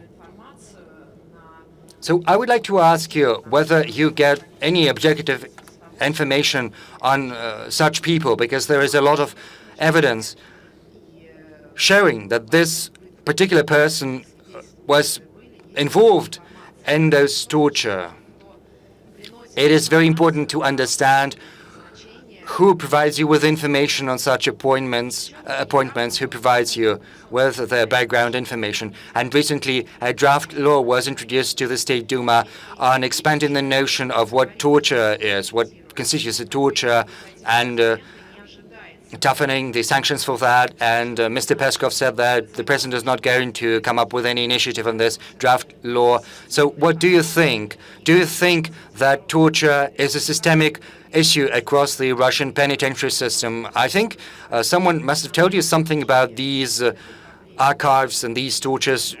You probably had an emotional reaction to that, because, you know, a great number of people, more than 300 people in Irkutsk detention center, they were tortured, they were raped, and all law enforcement officers whom we talked to tell us that this issue can be addressed by different options. In particular, you can remove the function of pre-investigation at detention centers.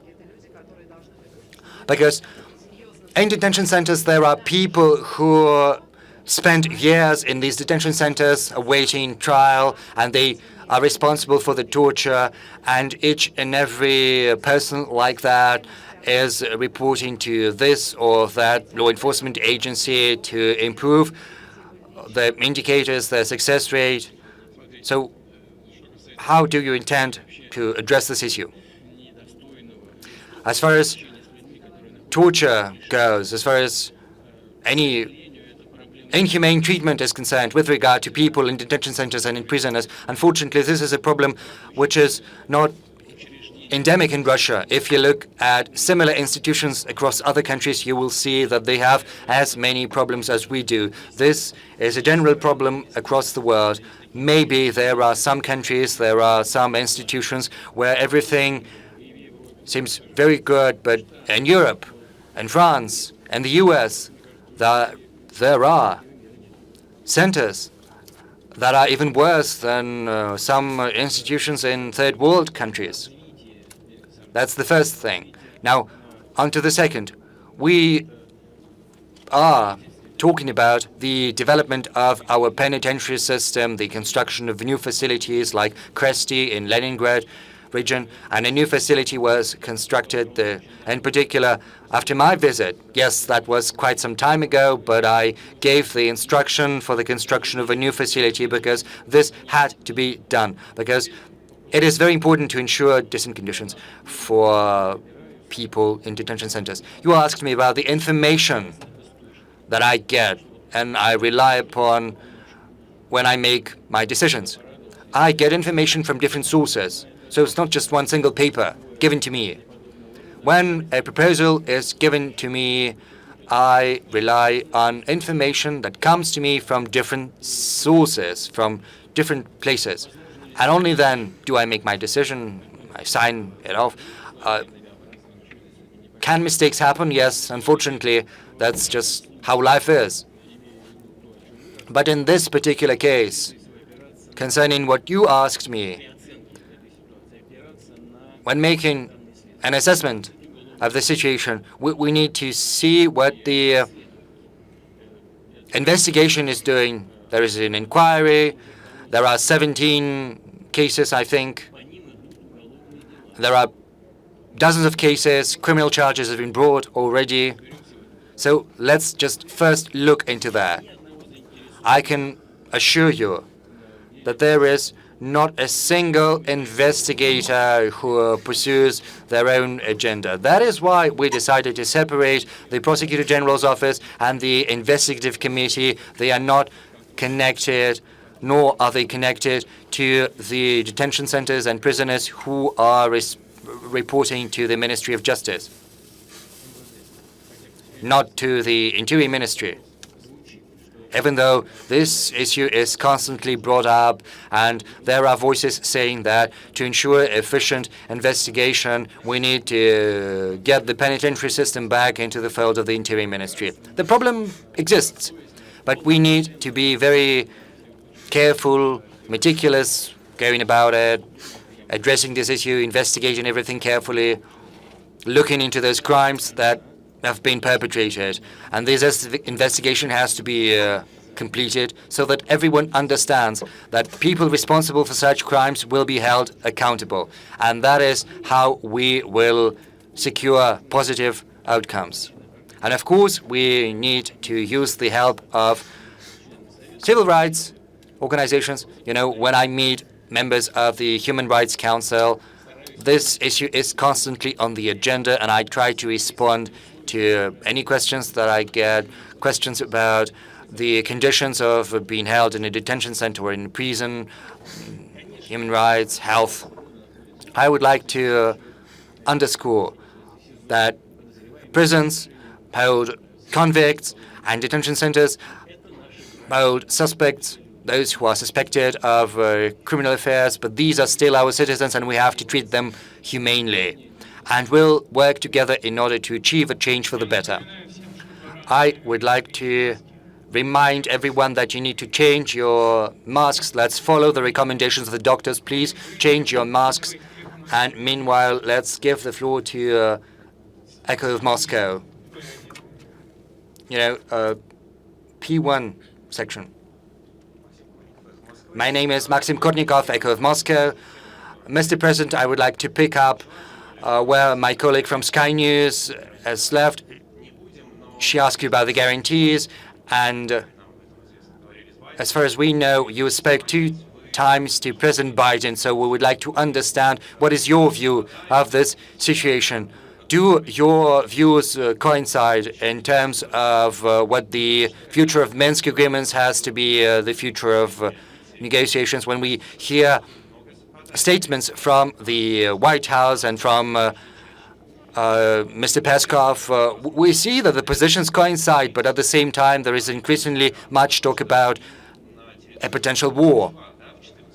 And, people in Ukraine see that war is already happening, and it started back in 2014, and these people blame you and us for that. They do not try to differentiate, to assign blame, because they think that Russia is already at war with Ukraine. So you spoke about guarantees. What do you think about this situation? I got many phone calls from people, and their families are already discussing this potential war with Russia, with Ukraine, and they think that such an eventuality would be disastrous. So what do you think? Is this possible?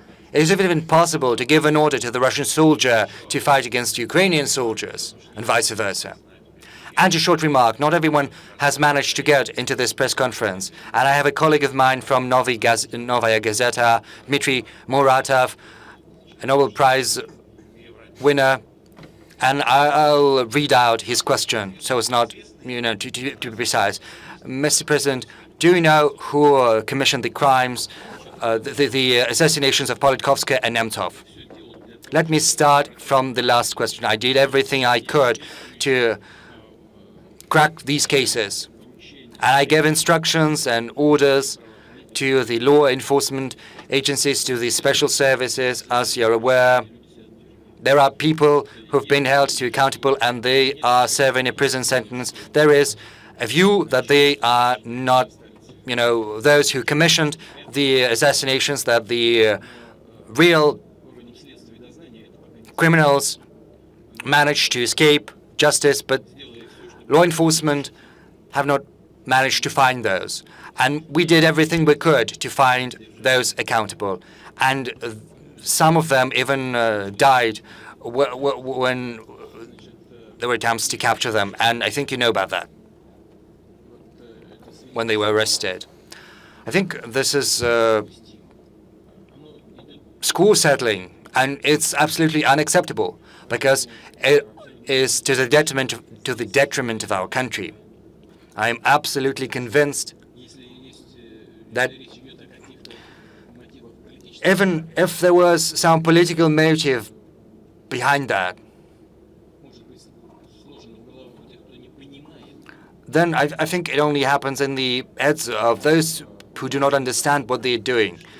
And people need to understand that the government is going to fight any criminal manifestations of this kind, and we will do everything that depends on us to do that. And if there is someone who commissioned those crimes, we will try to find them. Now, second point, with respect to the future of Donbass. The future of Donbass is determined by those who live there. That's it, as simple as that, and it can't be otherwise. We believe that our part there would be like in mediation to provide the best enabling environment to create the good conditions, the best conditions for those who live there.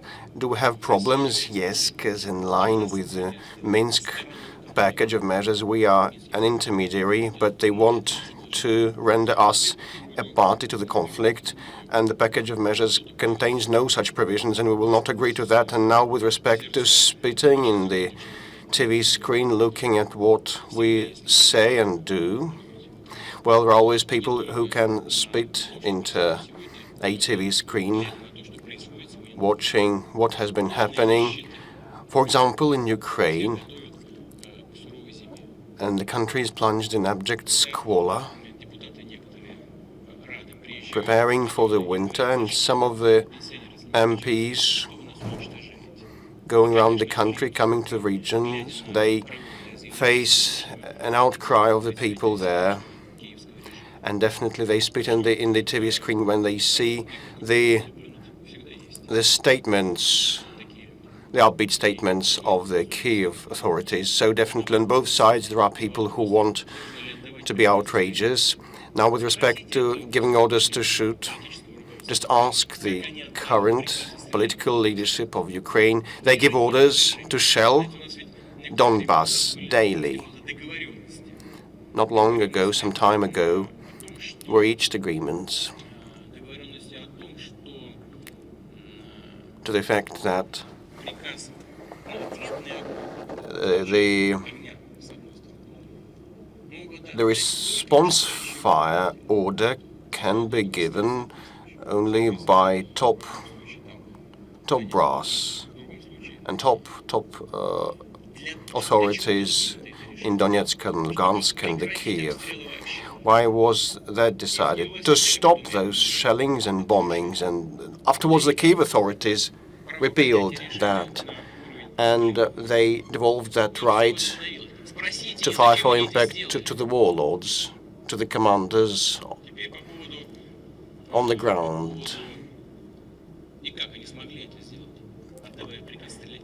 And how dare they shell and bomb their own nationals? They believe these people to be Ukrainian citizens,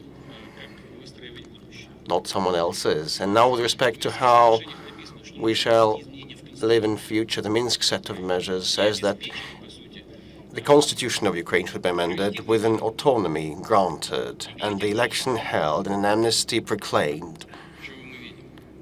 But what are we seeing in real terms? You know, I have mentioned this draft law on the transition period, martial law instead of the elections, lustration instead of an amnesty,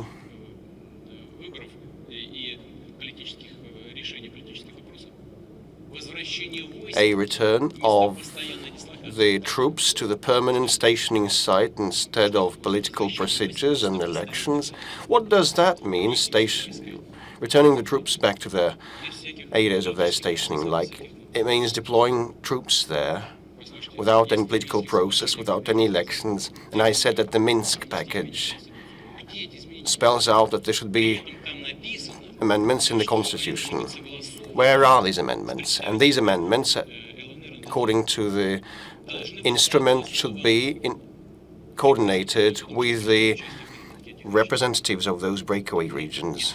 I recall that clearly. I participated in the design thereof, but no coordination has taken place. No proposals to amend the constitution were made, and they even declined to talk to the Donbas representatives, although back then in Minsk, when they signed those agreements, they insisted that the Donbas representatives should ink that document, and they signed it. They didn't want to do that, and we had to persuade them to do so, coax them into that, and they did so, and now no one wants to talk to them, and they are proclaimed terrorists. Why so? Why on earth? Because instead of accommodating the demand for peace that people have, capitalizing on that sentiment in the Ukrainian society, the President Zelensky, when he rose to power, he fell under the influence of the radicals as well as the previous leaders, those Nazi elements. But what is the problem, the main problem for us? The point is that we want to have a good neighborly relations with Ukraine, and we have been making all sorts of concessions. But how can we establish a relationship with this current leadership of Ukraine given all what they have been doing, it's impossible.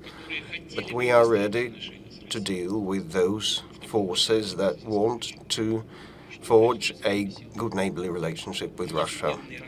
But what is happening to them? Extrajudiciary reprisals and sanctions against them that run counter to the Ukrainian constitution, or just murders and assassinations in plain day in the street. Just now, you asked about the murders that most unfortunately happened in this country. And you asked about the commissioners or contractors, but they are in prison at least. And what is happening then? People are slaughtered in the street, they're killed in the street, and no one looks for the culprits. What about Odessa and the House of Trade Unions when people were burnt alive? No one lifted a finger to find the culprits, so we don't have a chance to work with those who are in favor of a good relationship with us, because those forces are destroyed. And now, with respect to our accords with President Baden, he proposed that we should appoint proxies or representatives to talk strategic stability, including our misgivings about greater threat emanating from the Ukraine. And he made this proposal, and we responded constructively. And during the talk, I told him that we would promptly send and submit our proposals. We would be ready to talk that on the OSCE platform. I hope that this first positive reaction that we have make an announcement to start working in early January will help us move forward. And I can see the red poster here, Tata, it says Tata. Good afternoon, Mr. President. Kirill Shmykov, Kazan First, an internet media from Kazan. In Tatarstan, as in many regions, we have been carrying out and allocating land plots for families with several children, and this is okay, and we have received those land plots, but you know, the social infrastructure, hospitals and kindergartens are needed there, and roads and public transport, and those families would really like the country to unveil a special program that would guarantee the development of those new territories, those settlements where families with many children live. Probably it may be a subnational program. And do you, as head of state, have any plans to landscape and develop and promote these territories? You know, you are quite right in bringing this matter up, because we have been allocating huge funds to develop infrastructure. And you know, these needs must be accommodated, must be fit into the projects of infrastructural development. I mean, those needs that you have mentioned, I just penciled that in. We will instruct the government and the regions to do so that they would have and submit their own applications to improve the regional automobile road networks, lagging behind the federal trunk roads. But still we have plans for the future of how we will improve the statutory state and quality of those roads. And we need to match these issues, these needs with our development plans. And I will instruct the government to do so. And thank you for raising that. It is a very wise thing to do. Colleagues, just a minute. I wanted to say that the army of families with many children account for a bulk of our society, and we've been writing about them, catering to them, and they have been expressing gratitude to you for locating land plots. But yeah, and I understand that, and the 500 billion that was earmarked to develop infrastructure, and 460 more as part of the national project, and the funding from the National Welfare Fund should be rewired properly in order to be a solution to the complex objectives, including supporting the families with many children. And could we reach somewhat farther? The back stalls. Let's take someone from the back stalls, and here we have Volgograd. Will you raise your crimson placard?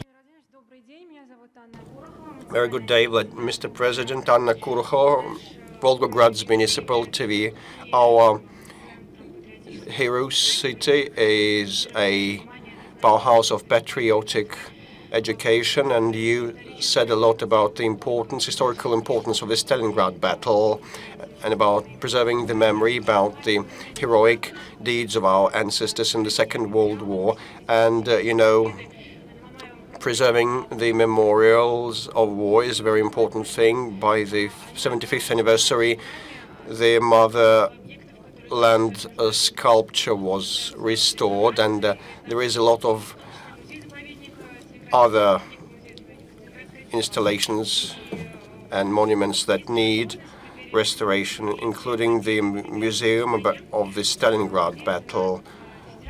Can we hope for the federal support to restore these facilities? And if I may, another question on exoskeleton.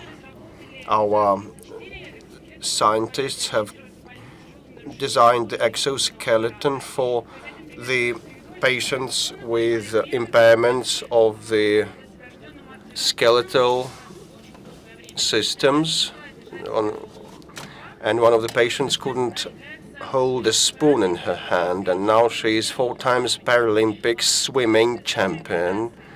So thanks to the rehabilitation, she managed it, and people from all our other regions and countries came to get rehabilitated. But local resources are insufficient, I believe, and why not establish an all-Russian center for the development and production of artificial limbs and exoskeletons?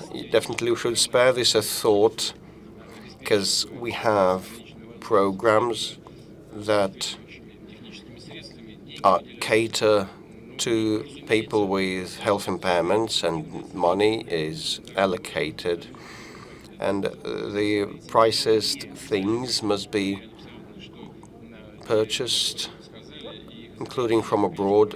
And I'm sure that those people that you have mentioned and their inventions are much less expensive than the international items. And I will flag this up with the government, and we'll think how to support these researchers, and whether we should establish a new center or there is another structure in place, and probably we will be able to provide other options of support to them, including via the SME support channels and welfare avenues, and supporting people with disabilities.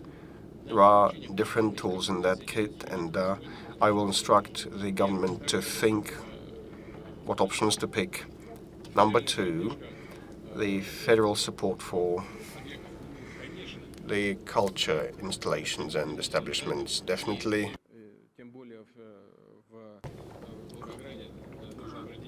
to match and accommodate the glorious dates, we should pay heed to the memorials, and definitely I'm sure that the Volgograd authorities have been doing their best to support, and if anything else must be done, we definitely will lend a helping hand. I saw Mariel region somewhere. It must be Sector C4, Mariel.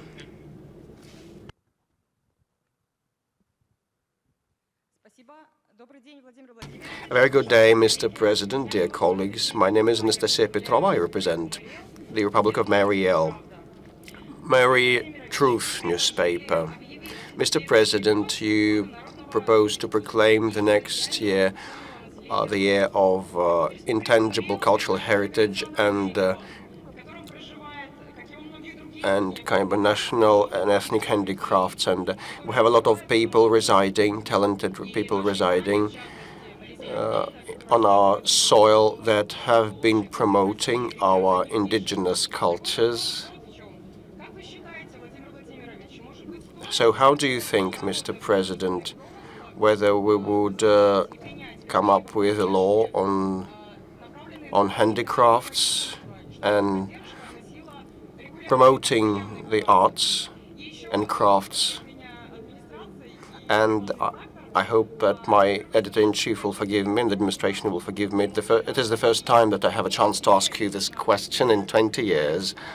So I have a small, tiny request to you, Mr. President. You know that, well, there is only one rail route from Yoshkar-Ola to Moscow, and we really would want to have more routes like servicing the Nizhny Novgorod, Samara, and Vladimir destinations. Because in May I had to go to Nizhny Novgorod and I ordered a BlaBlaCar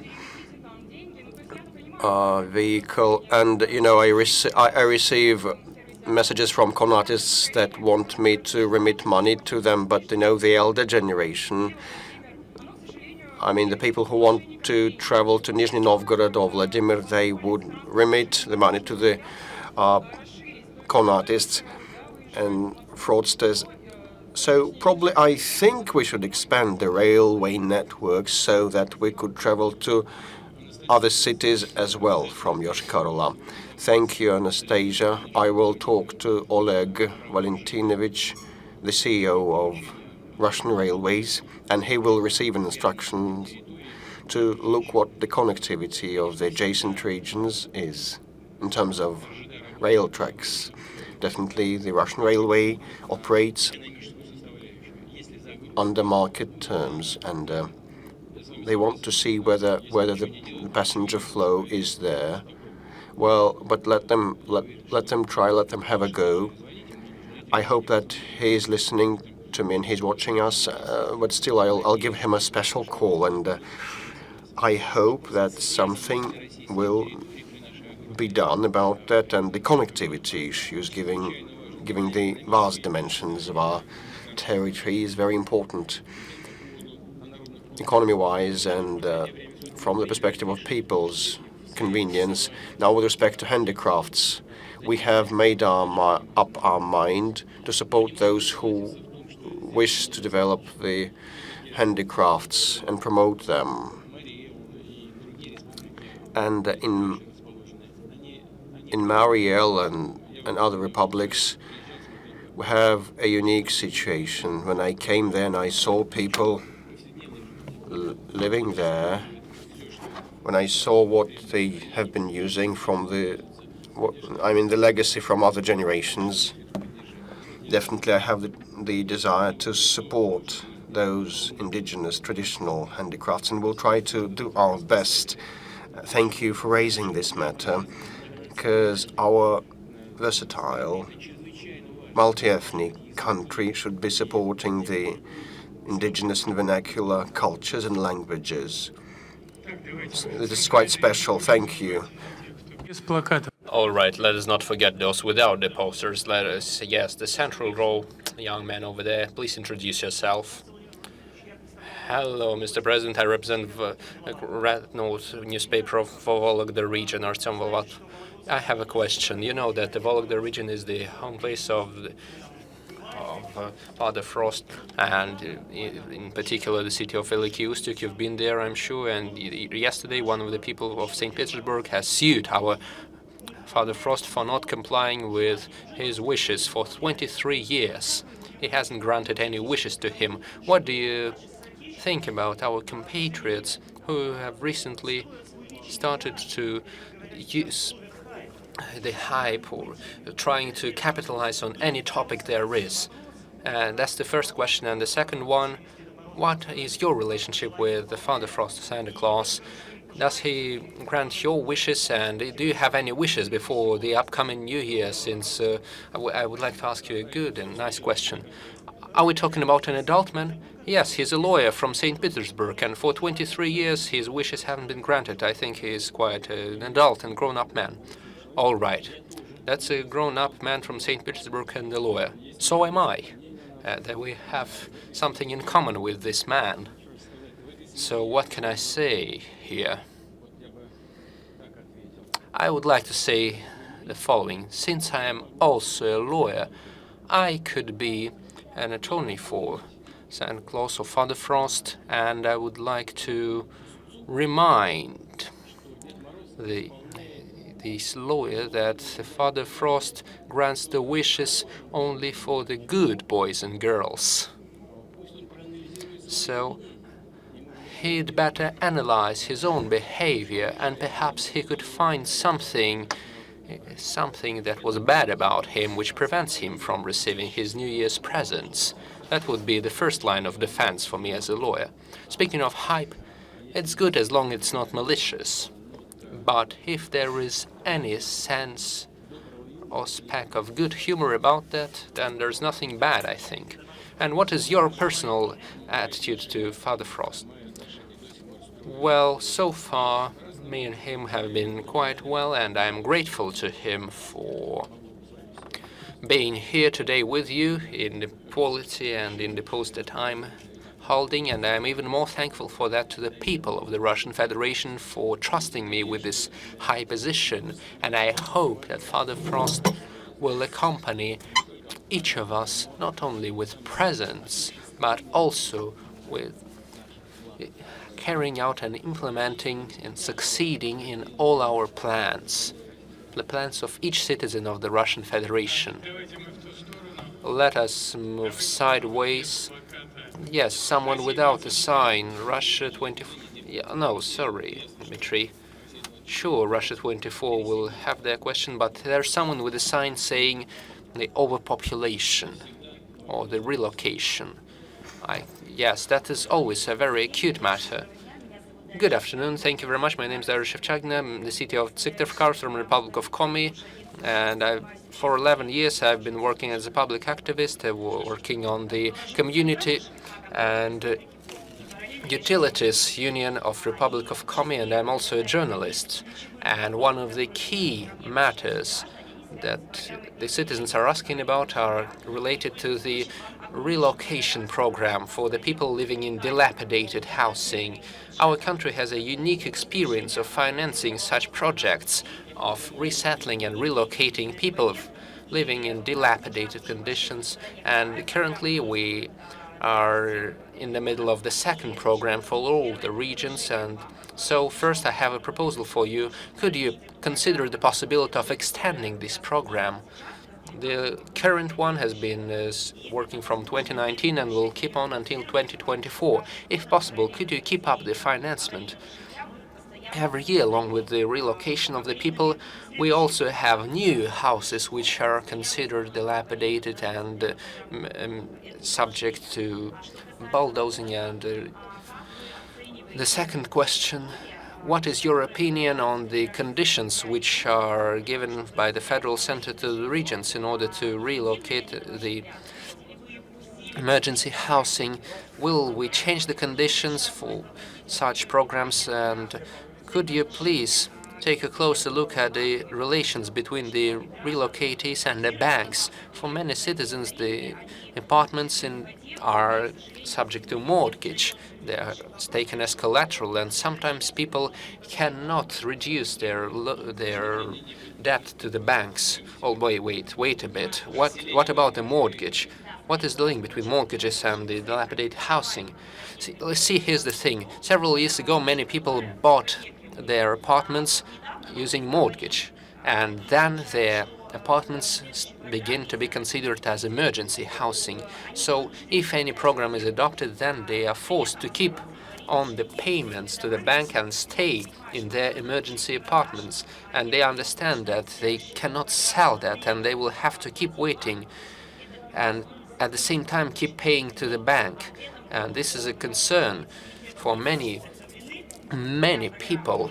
The housing in disrepair is a very urgent problem for many regions, including the Republic of Komi, and the local authorities are trying to take stock of the housing in disrepair, mostly wooden buildings, which are currently considered disrepaired, but they would not be included in the program, since it only involves the houses which were declared as in disrepair before the 1st of January. So we expect that the houses considered as disrepair this year must also get involved in the program. So here's the thing. We must find a solution for the problem of mortgages for these people who have nowhere else to go.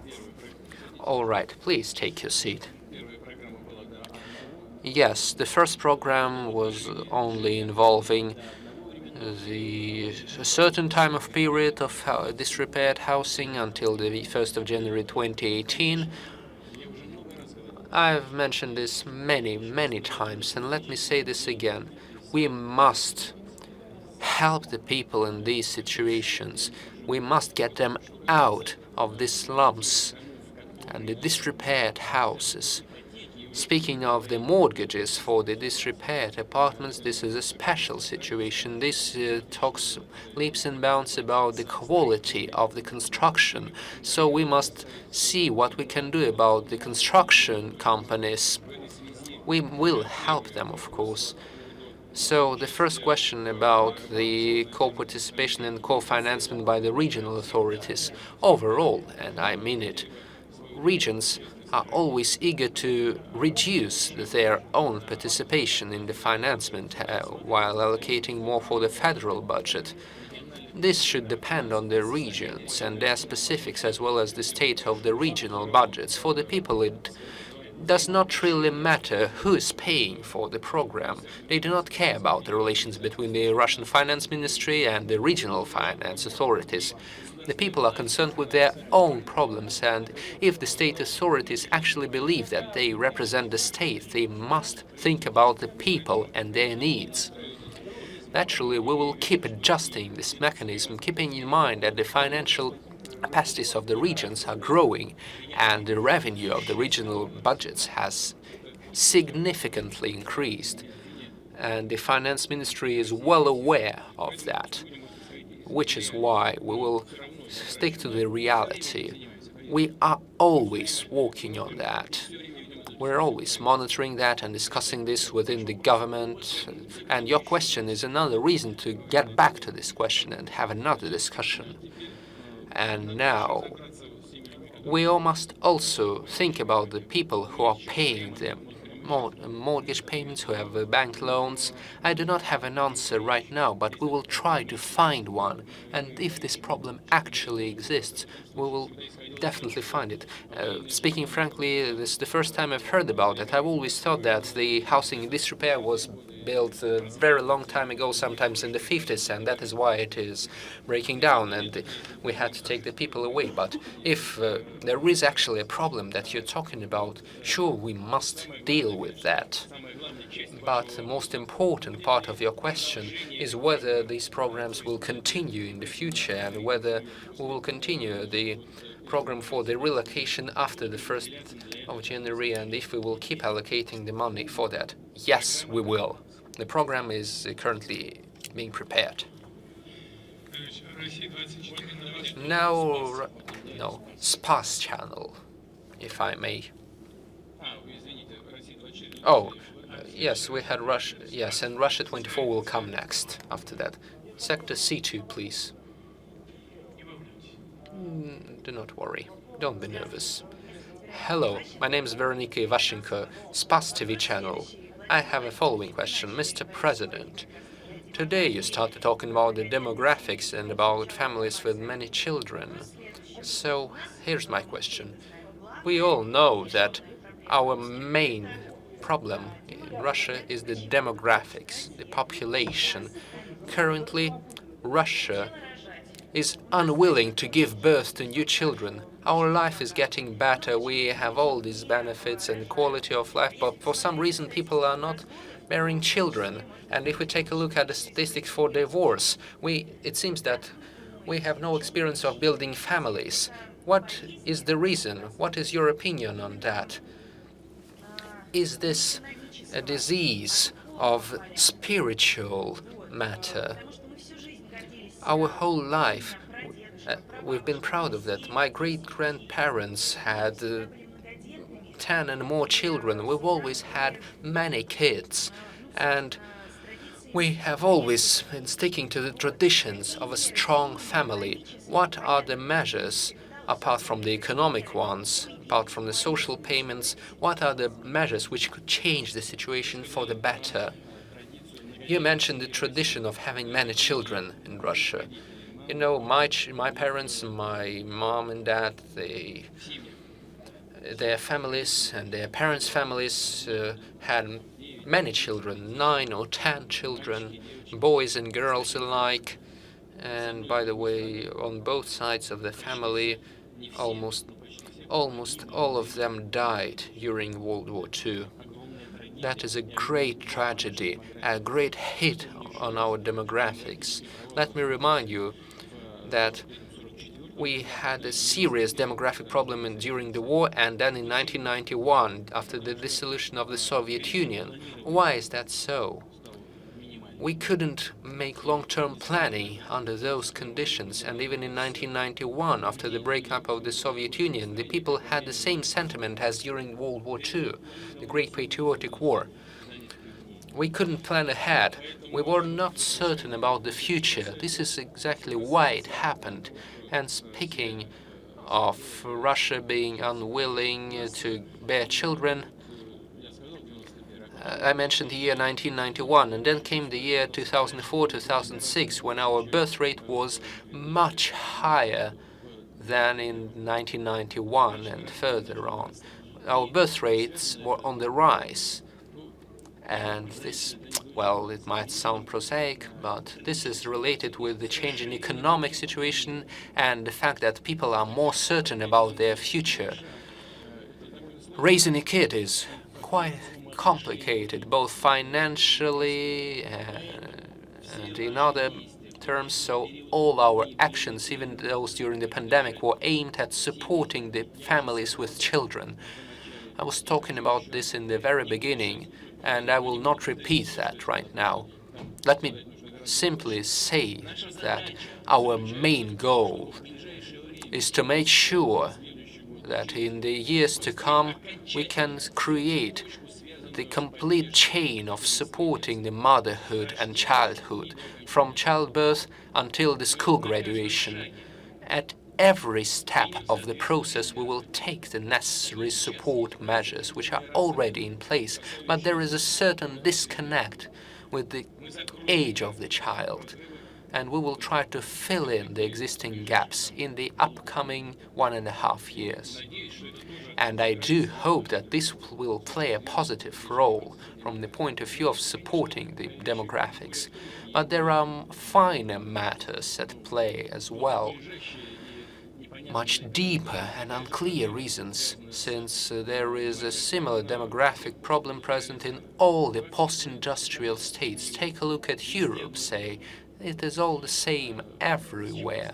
What is the reason for that? The reason is the change of the priorities in the lives of the people, including priorities of the women of childbearing age. The main priority is education, postgraduate study, the career, and the family only comes after that. And they reach the age of 30 years, which is sometimes they will not even consider having a second kid at that age. This is a very fine matter. Even specialists in demographics who are working professionally in this area do not have any clear answers to those processes. This is more or less so. At the same time, speaking of the spiritual matter, you are absolutely right to say that careers and welfare, sure, they matter a lot. But we must also understand that happiness and the joy of motherhood and fatherhood are much higher than any material benefits. And at this point in time, We must keep building up on this understanding. We must not impose this on anyone. This must slowly be realized by the people.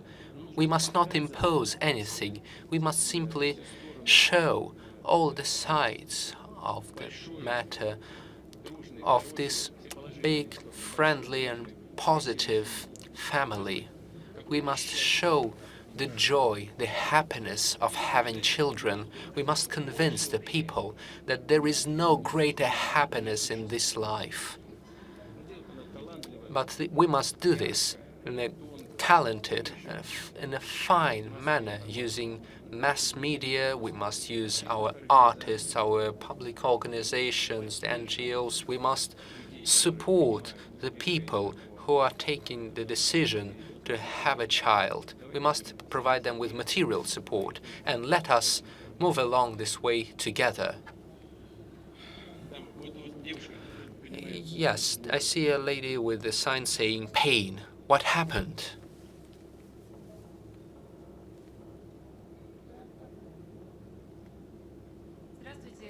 Hello, Republic of Buryatia, telecom radio company Asa Kasyanova. The thing is, our region has one very acute issue. Our infection hospital is in a very bad condition. It is 80 years old, and it only went through repairs one time. And it does not have too many patients, about 200. And now during the pandemic, this matter has exacerbated a lot. And so we would like to address you. We are asking for your assistance. We need a new building, and the Republic and the local authorities are working on that. They have already found a land plot, but unfortunately it takes great money, and our Republican budget does not have that. Is that the Republic of Buryatia? Yes. Of course you do have the money. The people are just trying to save that. And this is a question for your authorities. And it was the right thing to do, to ask this question. I promise that I will look into that and see what we can do to solve this. It is a very relevant issue. It is more than the pandemic. This is about any future possible scenarios. In the previous years, when everything went fine, we reduced certain financement in this area of healthcare, and this is why many things have reached an unacceptable state. I will definitely take a look into that and try to react to that. Thank you. Yes, and one more question, if I may. Recently, Ulan-Ude suffered a very large utilities disaster, the fire at the local energy facility, and so you would like to speak instead of Mr. Piskov, I see. All right. Do the job of my press secretary.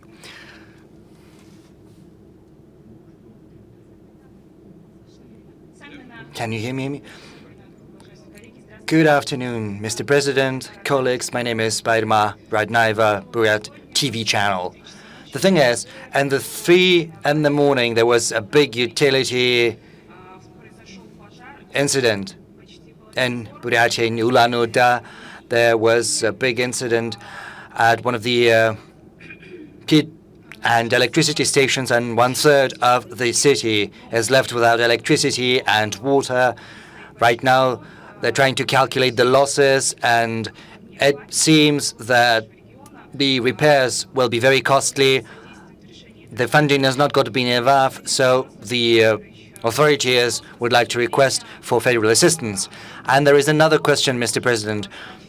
Recently, there's been talk that Lake Baikal can become a federally protected territory. We have a similar case, Tunkinsky National Park. People who live there have run into difficulties in getting a license for their land plots and in some other respects. So can you tell us anything about what's going to happen to Lake Baikal? So is it going to be more difficult for the citizens of Buryatia to live next to Baikal, to visit? As far as the heat and electricity station is concerned, we'll look into that right away once the press conference is over. I will look into that. I'll find out what's happening and what I can do to help. Secondly, regarding Lake Baikal, I haven't heard heard of that. I didn't even know that there was any discussion about making it a federal territory. And be that as it may, it's not going to be closed to the people. As far as I understand, there's been talk about securing additional funding to support and protect the unique environmental ecosystem in Baikal, and to help people organize their lives and jobs better if they live next to the lake. But if people who live next to Lake Baikal have any doubts or suspicions whatsoever, let me assuage those. It's not going to happen. The only thing we will do is help preserve the unique ecosystem of Lake Baikal. And also, we would like to help people who live there. Let's move a little bit farther away to the last rows. Mr. Peskov, do you see anyone there? Let me have a look. Just a moment.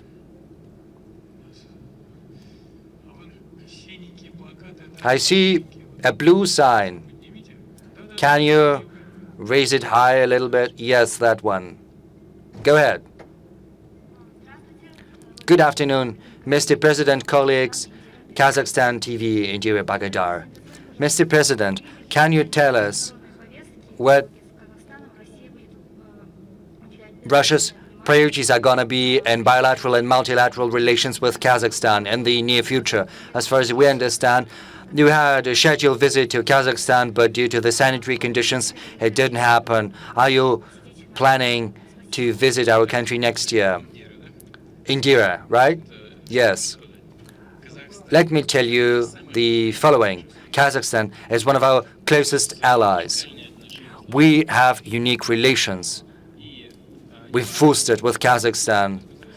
The groundwork was laid by the first president, Mr. Nazarbayev, and right now the new president has picked up the baton, trying to sustain the high quality of our relations. And we have very close, good, friendly relations with the new president. Yes, indeed, the pandemic has precluded Kazakhstan from holding offline meetings that were scheduled. But I'm hopeful that the president of Kazakhstan, as well as the first president of Kazakhstan, will accept my invitation and will come next week to St. Petersburg. There's going to be a traditional informal meeting of the CSTO and the Eurasian Economic Union. I do hope that this is going to happen. I look forward to that. And in a preliminary fashion, we've already obtained the agreement of the leadership of Kazakhstan. Now, moving on to our priorities. Economy, of course, is our priority. In economy, we pursue different avenues of cooperation, but the most important objective we have is to change the structure of our economic ties so that we could emphasize more high technology. I refer to digitalization, of course. There are other important avenues, like genetics, medicine, outer space, exploration, because with Kazakhstan, we have been working together on Baikonur launch site, and I agree with the agenda formulated by our friends from Kazakhstan. If we work together, then Kazakhstan should not just serve merely as a platform for launching space vehicles. Kazakhstan has to take an active part and make a greater contribution to this activity, developing its own competences, and I agree with that fully. We are searching for the options, and I'm confident that they will implement these plans.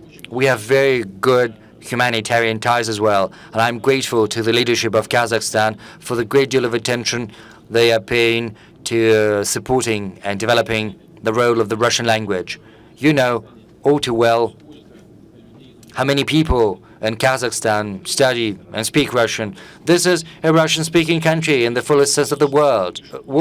The number of schools that teach Russian is growing as well. And, the branches of universities, they do the same. You've got very good universities.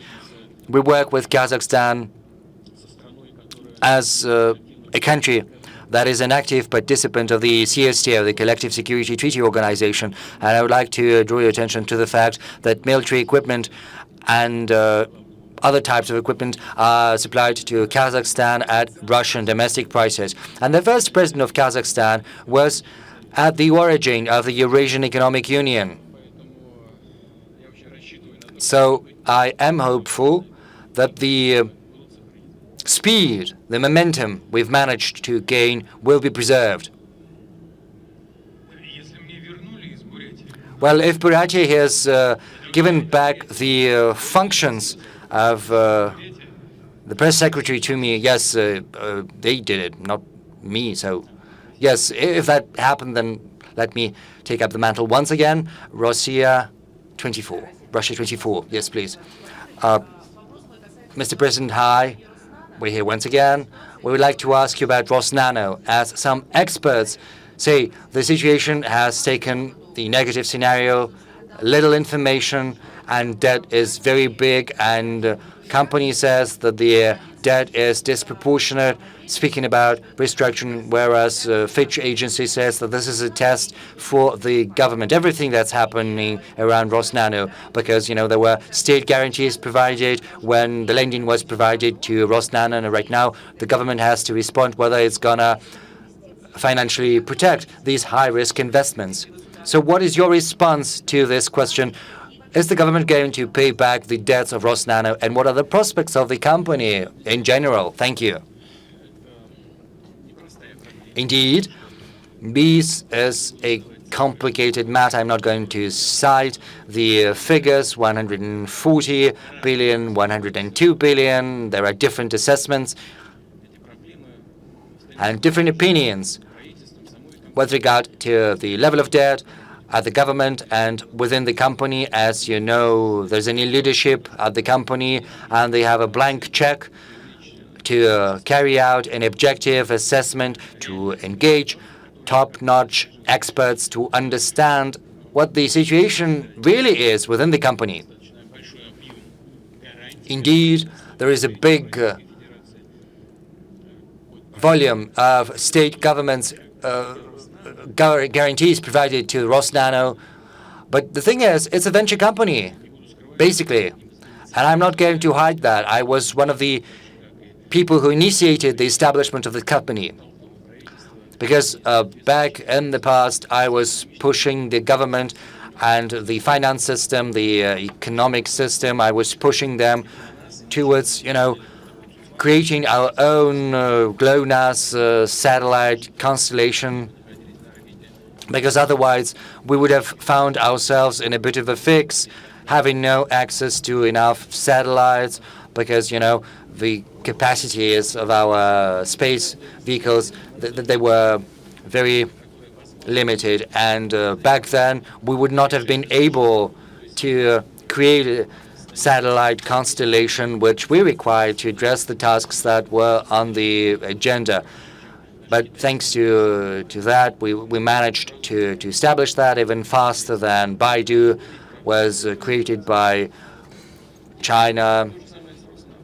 It was very good, on par with GPS. And this was done by Rosnano. They were pioneers, treading an untrodden path. Some projects have been successfully implemented. Unfortunately, there are other projects they failed to implement, but there was a risk to that investment.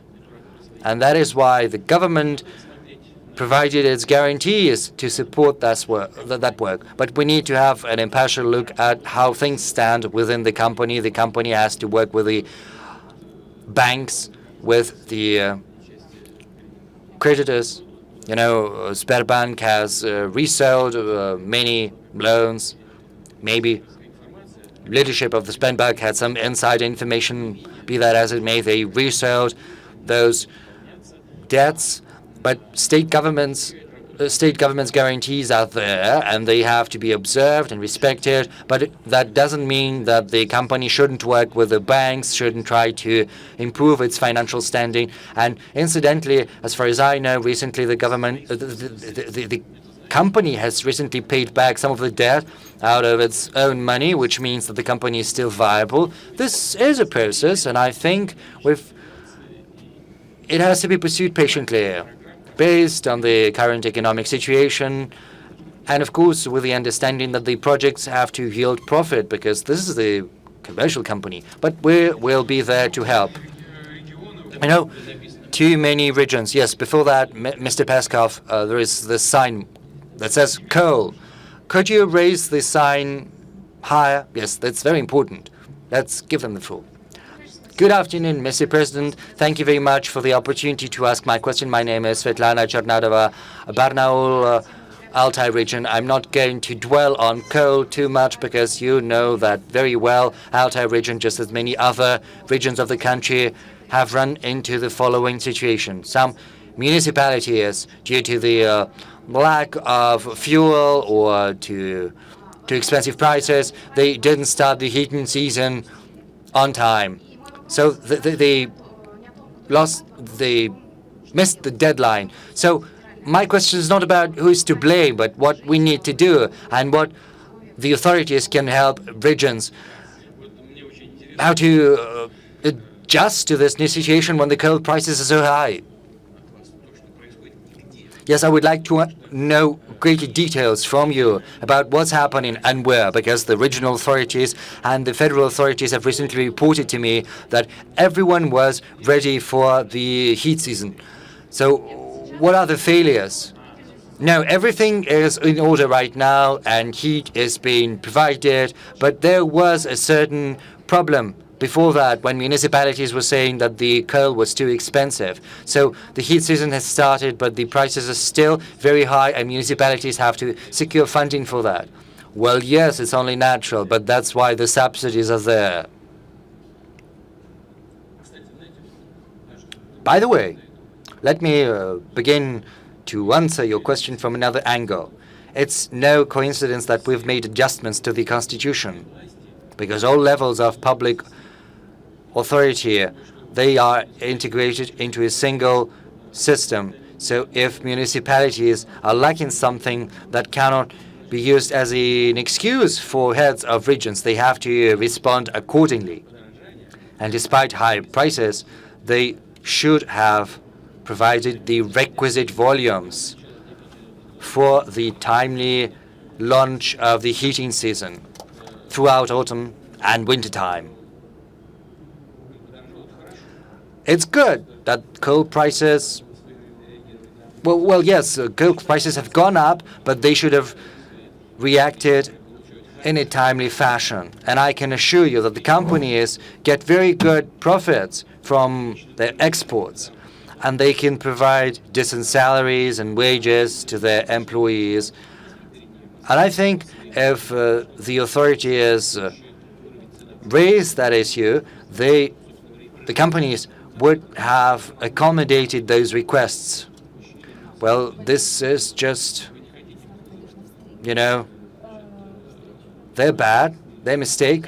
You don't want to say what municipalities are concerned in particular. I'm not going to compel you to tell me, but please write me and I will look into that. At the regional level, everything is fine. But citizens have encountered this problem. What municipality? Well, Loktivsky district, there were many complaints there. People were saying that the coal was very expensive, they didn't have enough money. The way about it is very simple, it's very easy. We provide subsidies, especially during winter and during autumn, but the response has to be timely. There is nothing surprising about this situation. There's nothing difficult about that. It can be addressed and solved very easily. When preparations were completed, the regions and the federal authorities have reported to me. They said that everything was in order. Yes, sometimes failures do happen, but I will look into that. Thank you. Thank you. L3, I think, no, you don't have a sign. The only person who doesn't have a sign. But please, introduce yourself.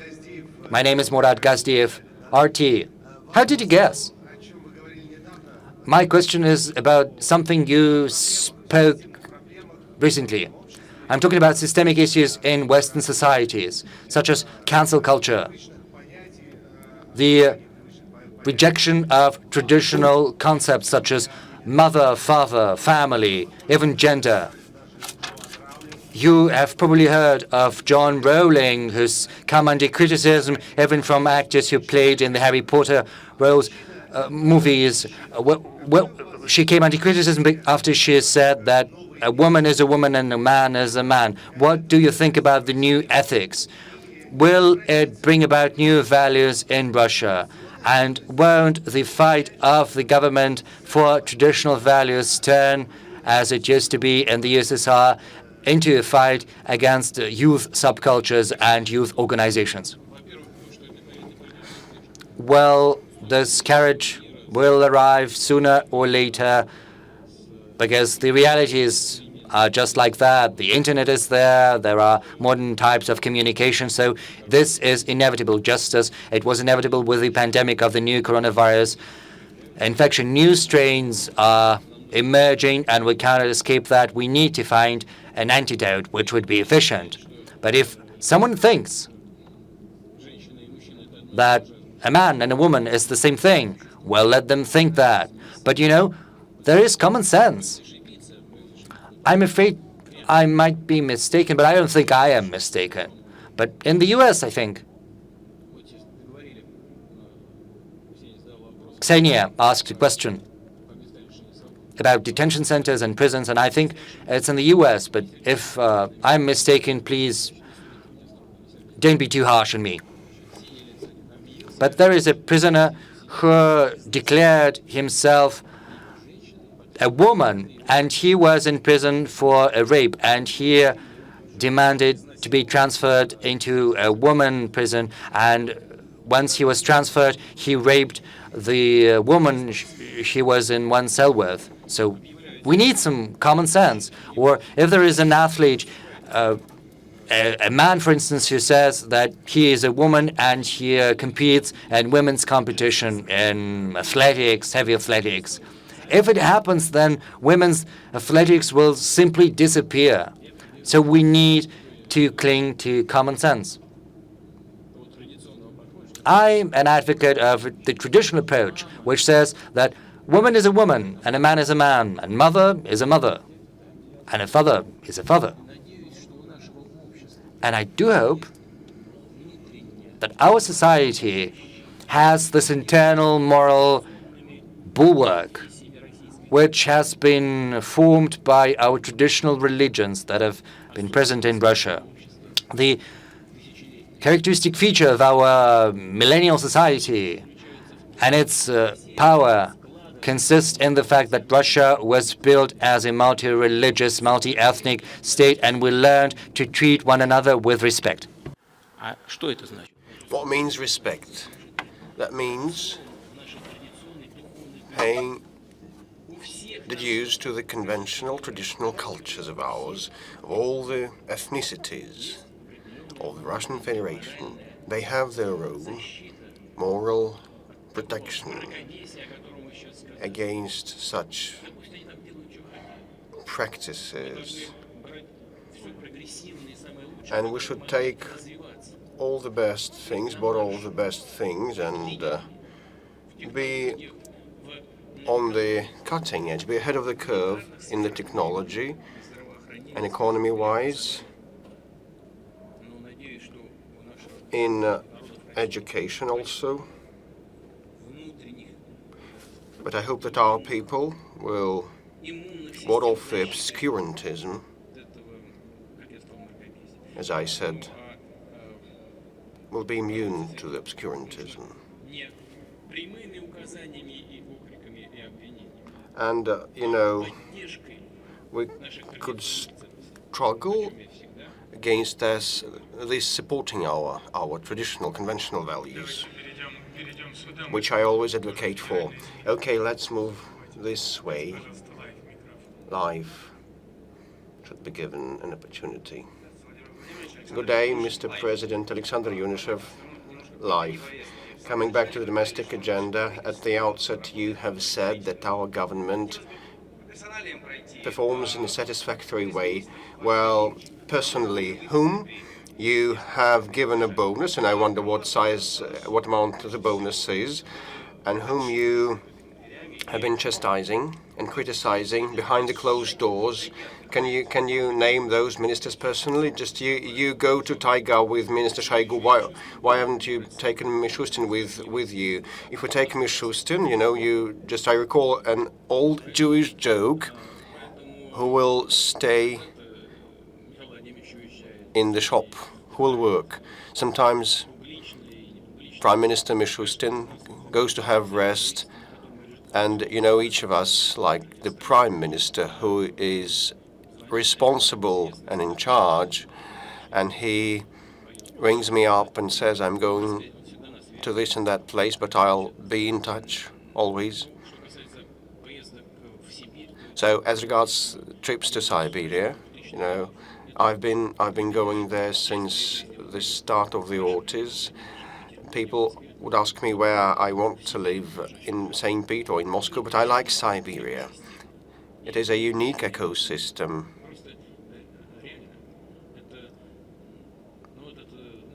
And it is the golden reserve of Russia, are Siberians. In terms of their values and moral qualities, definitely every society is a motley horde, but still.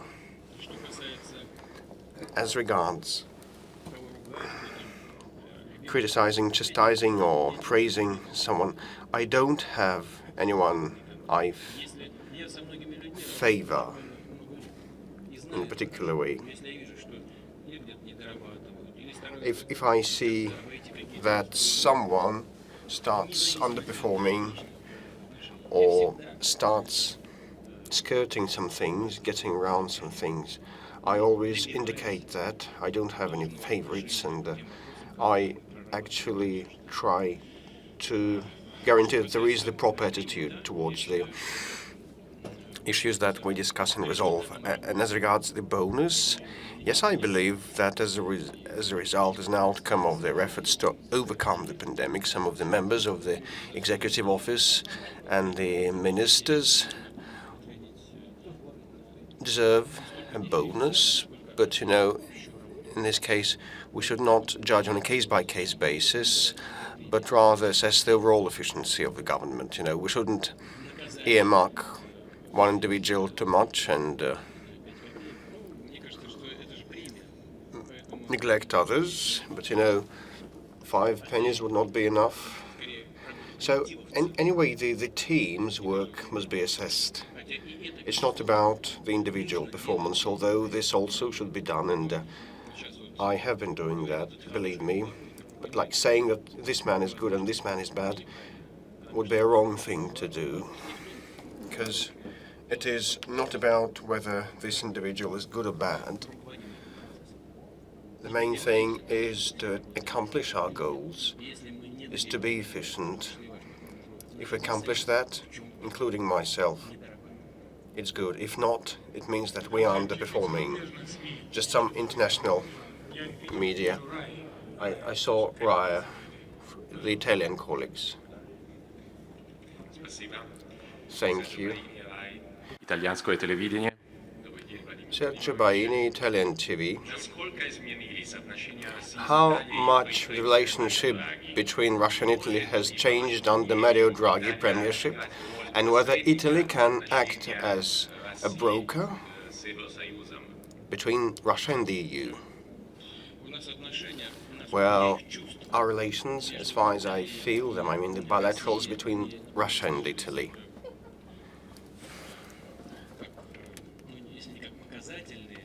well, has been like a model one, or it's quite sustainable, a good relationship which is non-partisan in nature. Irrespective of the political party in power in Italy. We follow in the footsteps of Mr. Berlusconi, who advocated for a better relationship between Russia and NATO.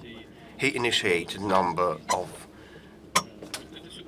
long-term projects, including the SME cooperation.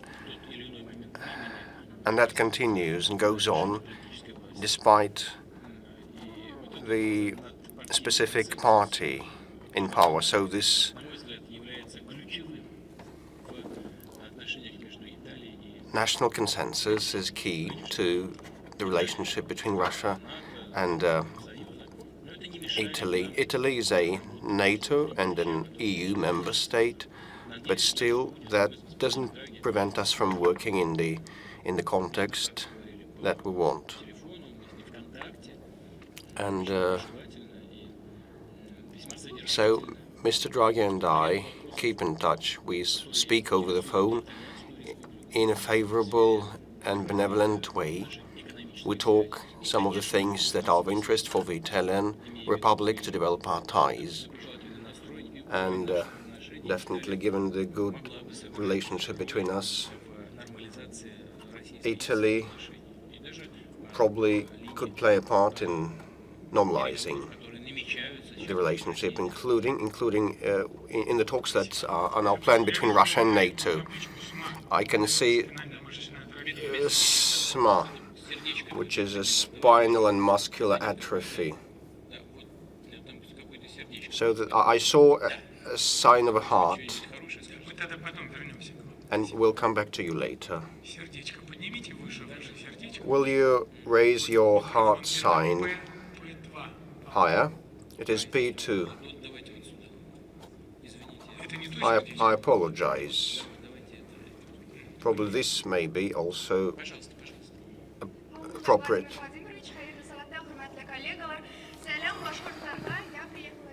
I come from Bashkortostan. My name is Gulnazaybul, and we love our city, the capital of Bashkortostan, the city of Ufa. And recently you signed a decree to commemorate 450th anniversary of our city. So I want to know what support the Federal Center will provide to us. As you know, when it comes to a birthday, we adorn ourselves. So, and definitely would like to have the high-profile celebrations. But it's not about round dances or any festivities. What we want is to have good infrastructure, new buildings, and good roads. So I wonder what support the Federal Center and you can render us. And are you preparing a surprise, and are you going to come? Well, thank you for the invitation. I'll try to be there.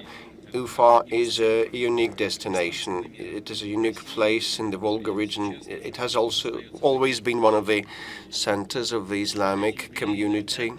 And as regards the anniversaries,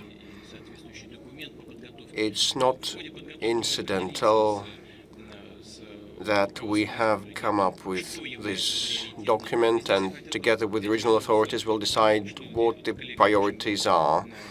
And I would like to come back to what was said about your colleagues on the families with many children.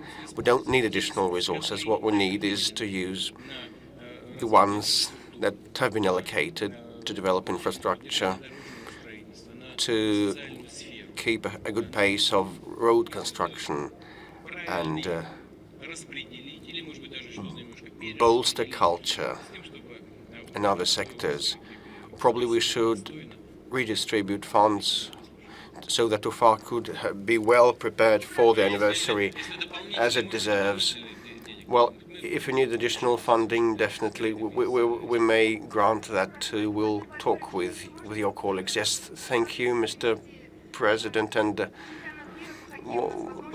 there is a proposal.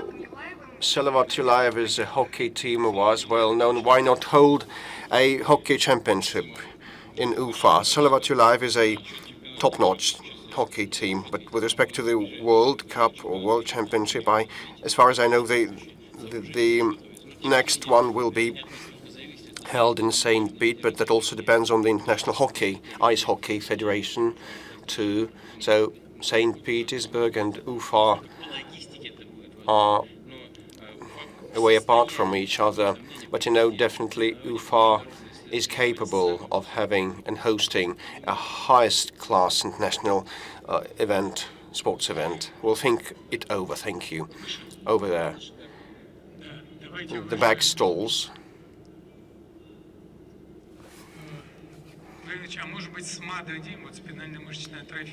So with the spinal muscular atrophy, well, why not give the floor to the...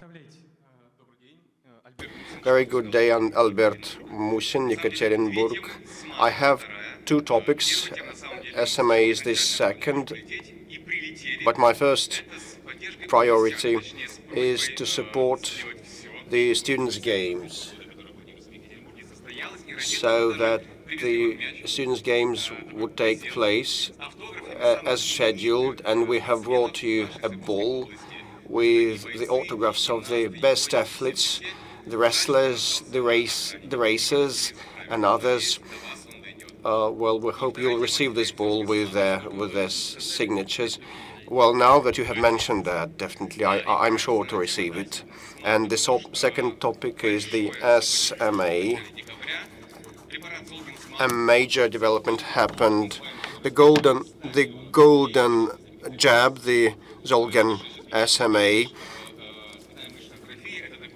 drug was authorized in the Russian Federation, and this SMA is an impairment, a disease that congenital disease that would not allow children to live more than 2 or 3 years. They would die, and now many families have a hope to receive this support and to receive this jab.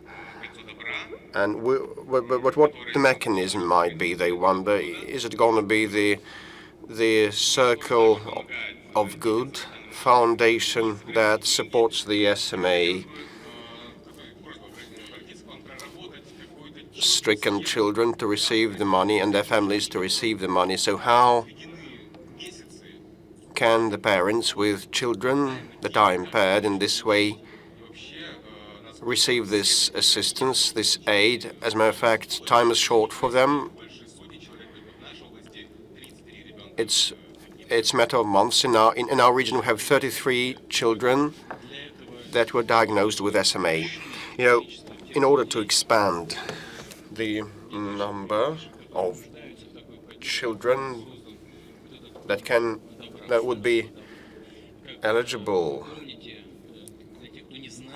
to receive this support, we have established the Circle of Good Foundation, and it is funded by the increase in the personal income tax rates for the affluent individuals.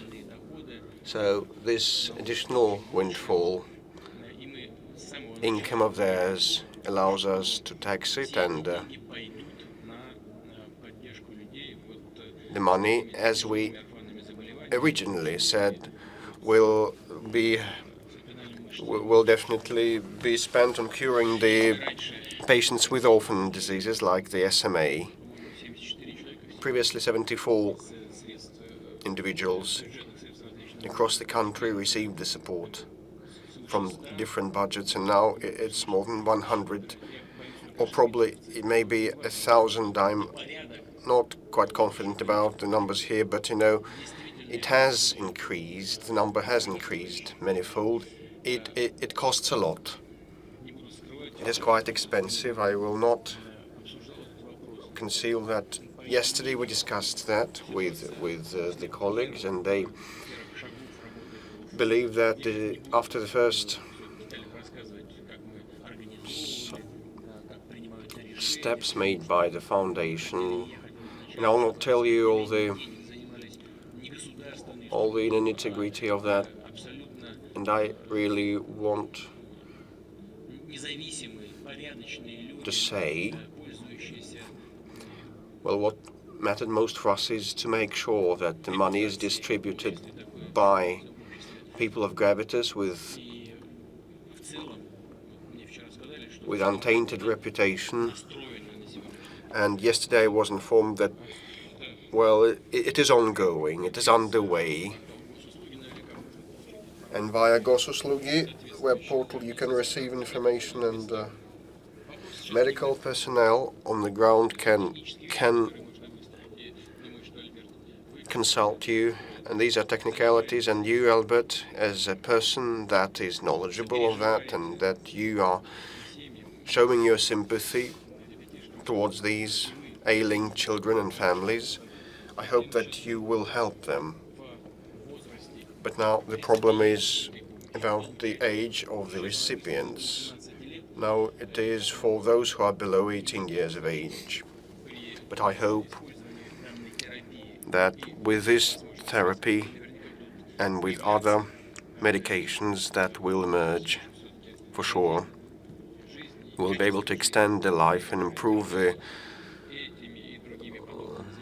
life quality for those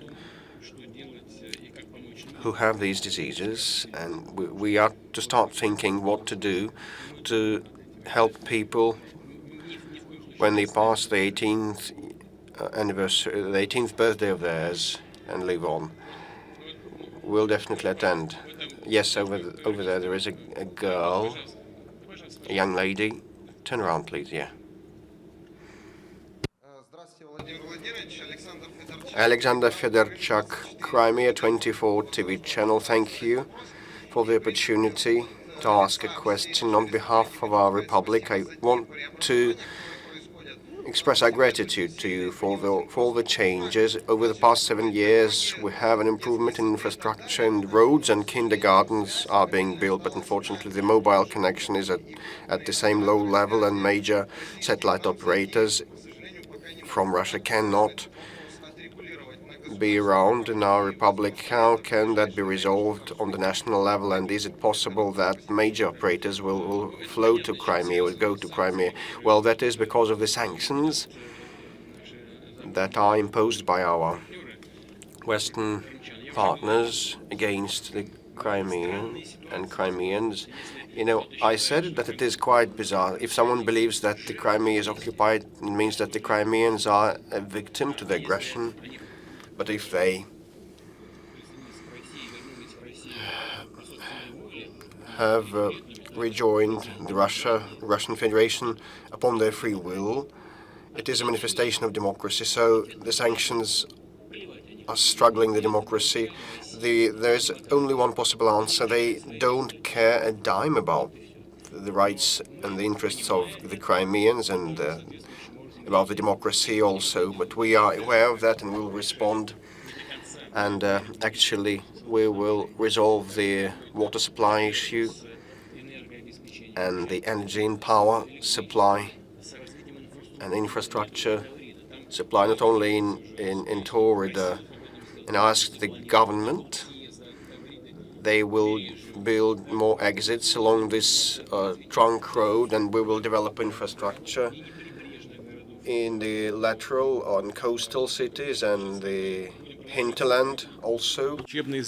We will keep constructing hospitals, kindergartens and schools. We will be doing the renovation, the repairs of the housing, including housing in disrepair. And by the way, Crimea and Sevastopol were later involved in this system, the system of the relocation of the people living in the housing in disrepair. And so we have also involved them in this program. So far, they've been a bit lagging behind the program of the relocation for the people, but we will definitely continue our systematic work to find solutions for all the problems of Crimea, including the relocation of people from the disrepaired housing. Speaking of the mobile networks, just like in other areas, we will find possible solutions to ensure the stable connections. I will not go too further ahead and provide all the detailed information on how exactly we will do that in order not to hinder the process itself. We will be thinking about that, and I hope that we'll find a solution. There are certain questions related with the income. Please wait a bit. The income of the population is a problem, the levels of wages and the prices. We will keep working on this in due manner. And I hope that the people of Crimea and Sevastopol are feeling this even today, and they will feel even more tomorrow.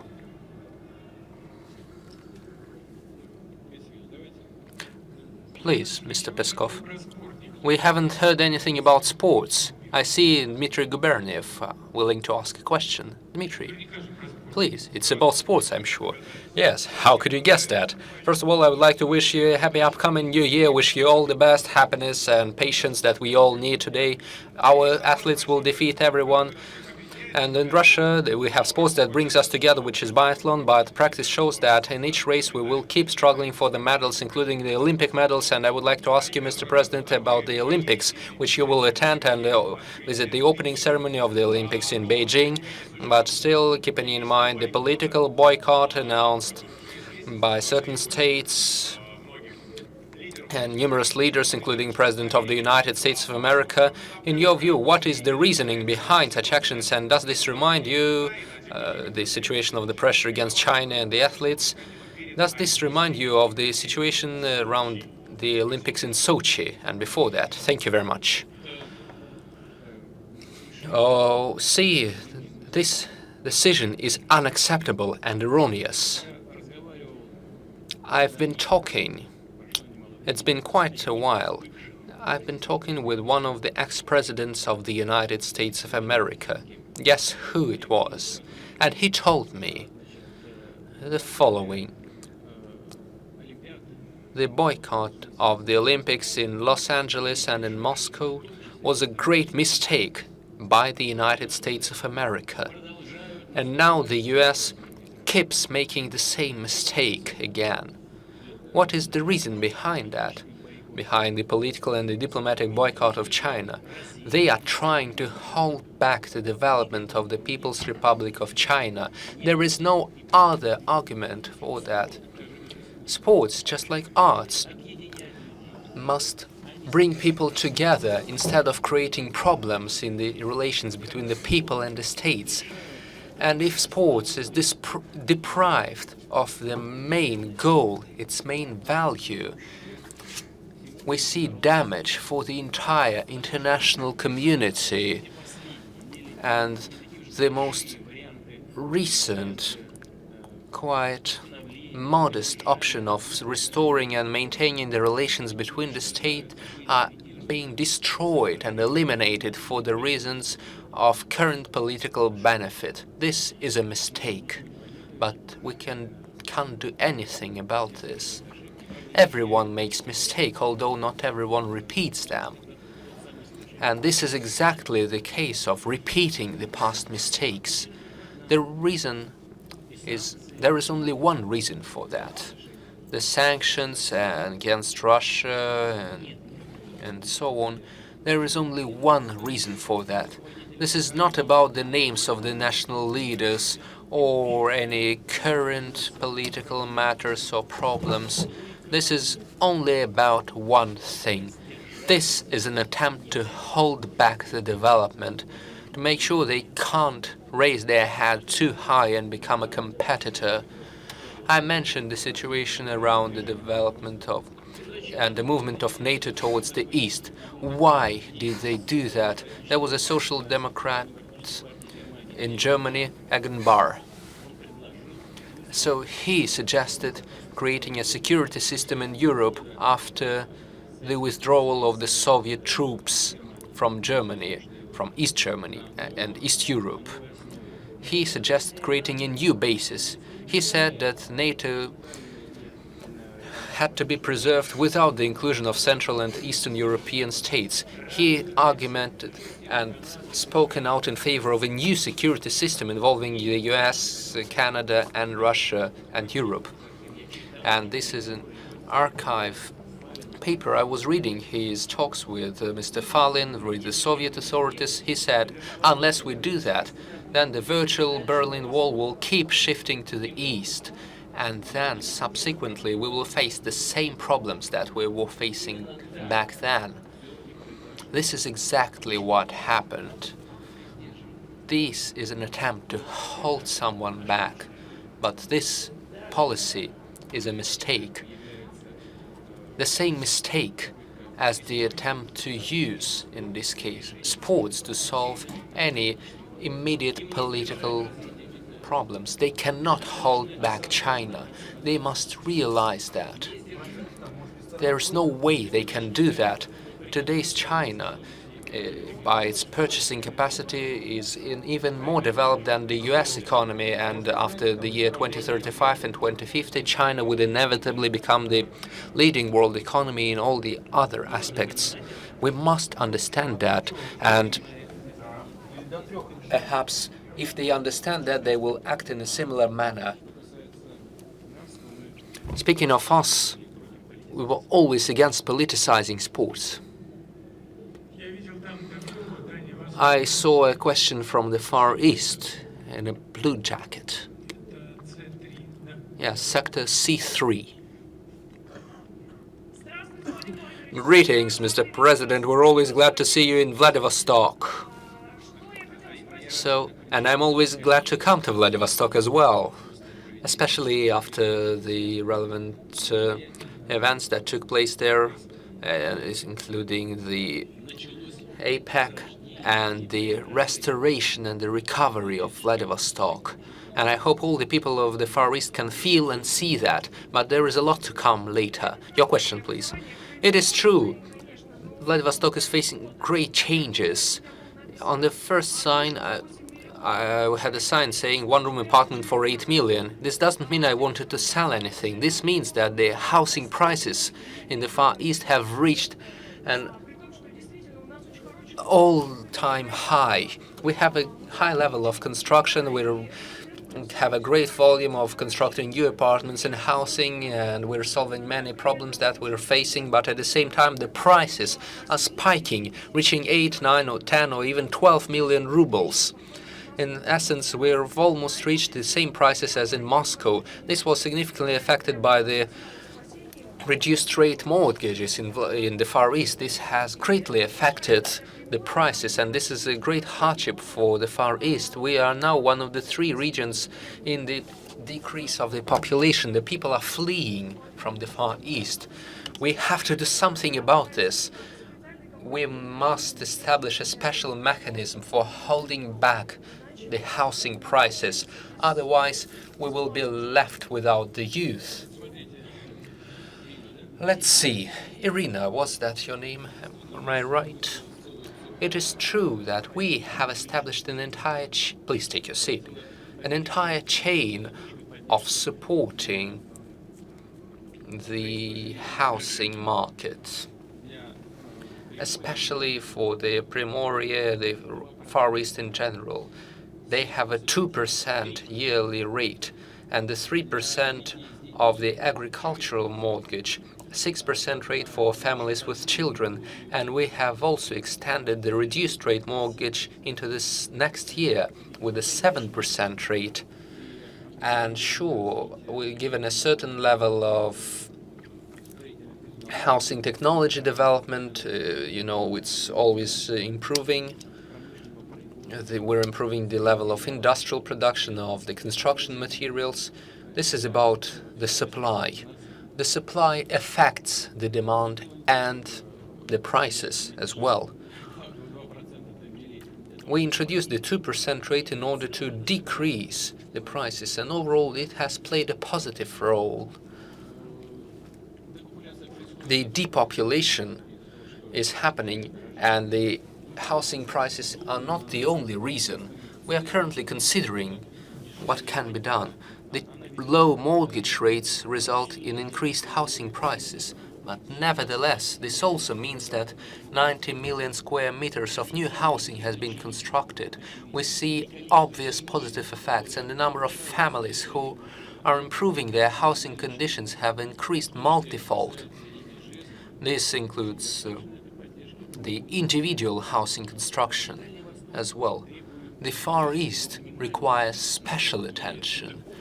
This means comprehensive work We need to stop the depopulation and reverse it. We must make the life in the Far East attractive in the modern conditions. What can we do for that? We must develop the economy. First of all, we must create modern, high-tech and interesting and high-paid jobs. We must make sure that people are eager to work there. We must develop the social sector. We must reinforce and build up the new universities in the Ruski Island. We must develop other universities and schools, kindergartens. We must make sure the life is comfortable. We have a large-scale program for that end, which includes the establishment of special priority development zones, as well as low rates of loans, and so on. We establish entire clusters of development. Not far from Vladivostok, there is a well-known Zvezda factory. We haven't seen such large-scale vessel construction even in the Soviet times. Zvezda is one of the largest dry docks in Russia, and currently, if needed, we can proceed with the construction of large-scale military vessels. We are currently constructing specialized civilian vessels for servicing the offshore drilling sites, for working in the sea, and so on. This is what we're doing. And the people actually come there to work. They come there from the European part of Russia, since that is interesting for them, and the payment is good, and it requires highly skilled professionals. This is exactly what we should be doing in all the areas of the Far East. We must keep reinforcing the city of Tsiolkovsky and the new space research facility and the space launch pad in the Far East. We must develop the car construction and use our own industrial facilities. We must work in all the areas to make sure that the life is attractive. We have the plans, but this is a matter of long cycles. The situation still is getting better. If you have any specific proposals, please formulate them and send them to us. We will be more than glad to consider them. Thank you very much. All right. I think we've taken enough of your time. I think we should be coming to the end soon. Please calm down. Just a second. We will take one question from this side, from the center, and the other side. So, please, Dmitry, choose anyone. Okay.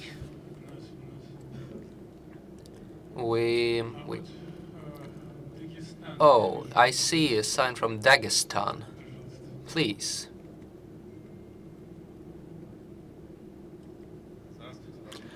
Greetings, Mr. President Magomed Magomedov, the Republican Information Agency, Dagestan. The head of our republic, during his meeting with you, invited you to visit Dagestan to celebrate the anniversary of Rasul Gamzatov, which will be celebrated shortly. But today, the republic is stricken by an energy crisis. At the same time, it is seen in everything, in water supply, in energy supply, and gas supply. And these problems have been accumulating for decades. This is not a problem of today. And we see that you understand. And the head of the republic understands this, but the problems have no solution, since they are mostly related with the commercial businesses which are working in the republic. Mr. President, we need your assistance. Back in 1999, the Republic of Dagestan was an important part of Russia's history, the newest history of Russia. It has played an integral role in that. And today, the people of Dagestan need your influence more than ever to make sure that the representatives of certain energy and transportation companies working in the Republic, controlled by Rosseti and Gazprom, Rosgidro, we need to make sure they pay attention to us, and instead of getting dividends and benefits from the Republic, they should invest in the infrastructure to make sure the people can have affordable and high-quality life in the Republic. I once again extend the invitation to you to visit Dagestan to celebrate the anniversary of Rasul Gamzatov. We know that you highly appreciate Dagestan. You know that Dagestan loves you. Wait a second, Magomed. I would like to find out more precisely what is the problem in energy. Let me put this like that. The energy and transportation systems of the Republic are very dilapidated and worn out. They can no longer bear the necessary functions in today's world. Sure, there are certain projects implemented by the regional authorities, but the regional authorities cannot bear this alone. For the people, it seems that there is no understanding between the commercial companies working in the Republic.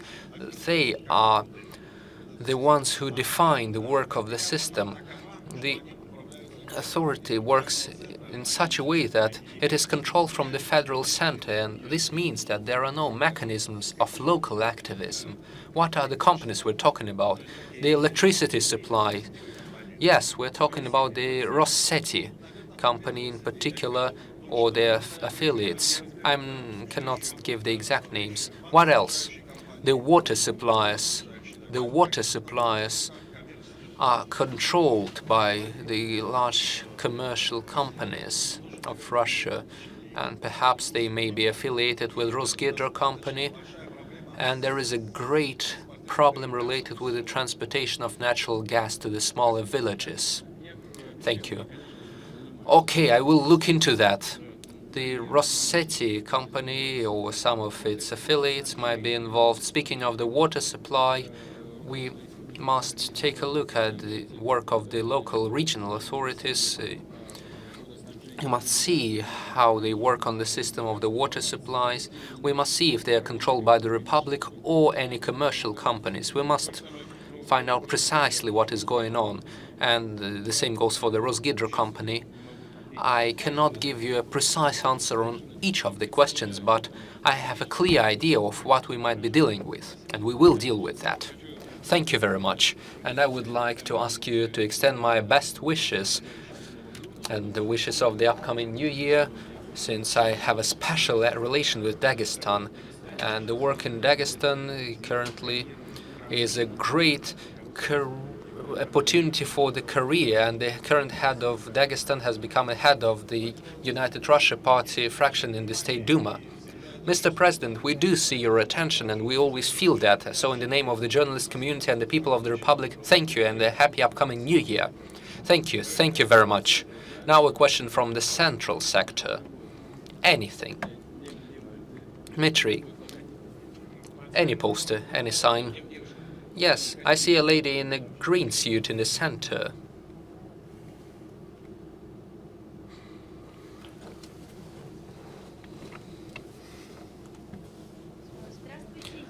Greetings, Yuri Izmailova, chief editor of Young Leninits of the city of Penza.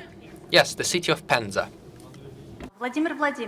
Mr. President, the indexation of pensions next year is scheduled at 5.9%, which is far below the inflation rates. The prices are rising faster. Are there any plans to compensate for that difference to the pensioners? Because as per the Russian law, the indexation has to be on par with inflation rates.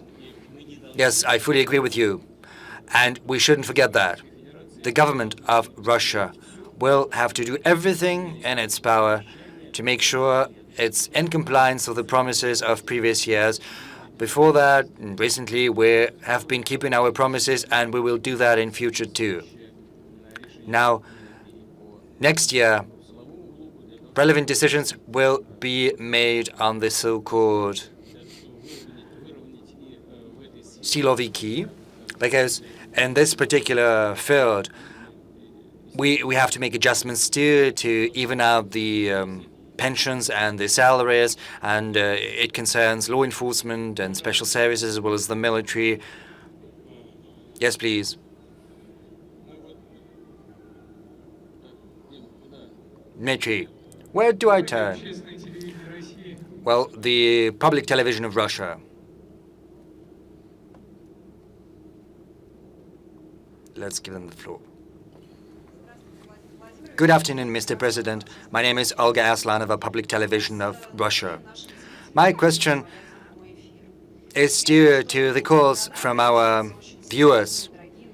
It's well known that very costly infrastructure projects are being implemented across big Russian cities, whereas the rural regions are still very outdated, very archaic. Sometimes you have to go 20 kilometers to get to school. Sometimes there are no buses simply because the roads have fallen into disrepair. There is no sewage, there is no water supply in the countryside, but still the internet is there. So what is the government trying to do? Will it look on a systemic basis into infrastructure and the countryside, or will it just do some patches? Of course, we are going to do that on a systemic basis. We have a special roadmap for that, and it'll get the necessary funding. We also have national projects that I have already mentioned throughout this press conference, and the national projects pay particular emphasis to the countryside. The countryside has been demonstrating very good progress over the recent years, and this has to be reflected and has to translate into social well-being and welfare of people who are responsible for the rising productivity, people who provide our country, our citizens, with the food essentials. I think I've already spoken about the program on rebuilding, reconstructing schools and building new ones, and I would like to say that the countryside is going to be the emphasis within this program, and I would like to ask that to be taken into account. You mentioned the internet. You said that the countryside sometimes is lacking some basic essentials, whereas the internet is provided. Well, of course, we have to think about essentials, but the internet should be there too, so that young people in the countryside can get the necessary education, get services through the internet, even in the most remote areas and rural areas. And as far as small towns and countryside towns go, additional funding is provided to address these tasks. This is a large-scale project, and of course infrastructure has to be developed. A great deal of money allocated for infrastructure will be funneled into the countryside. Yes, and Dmitry, the last question. Valery Samferov, one of the veterans of the presidential pool. Mr. President, just a small clarification. There was a quiz.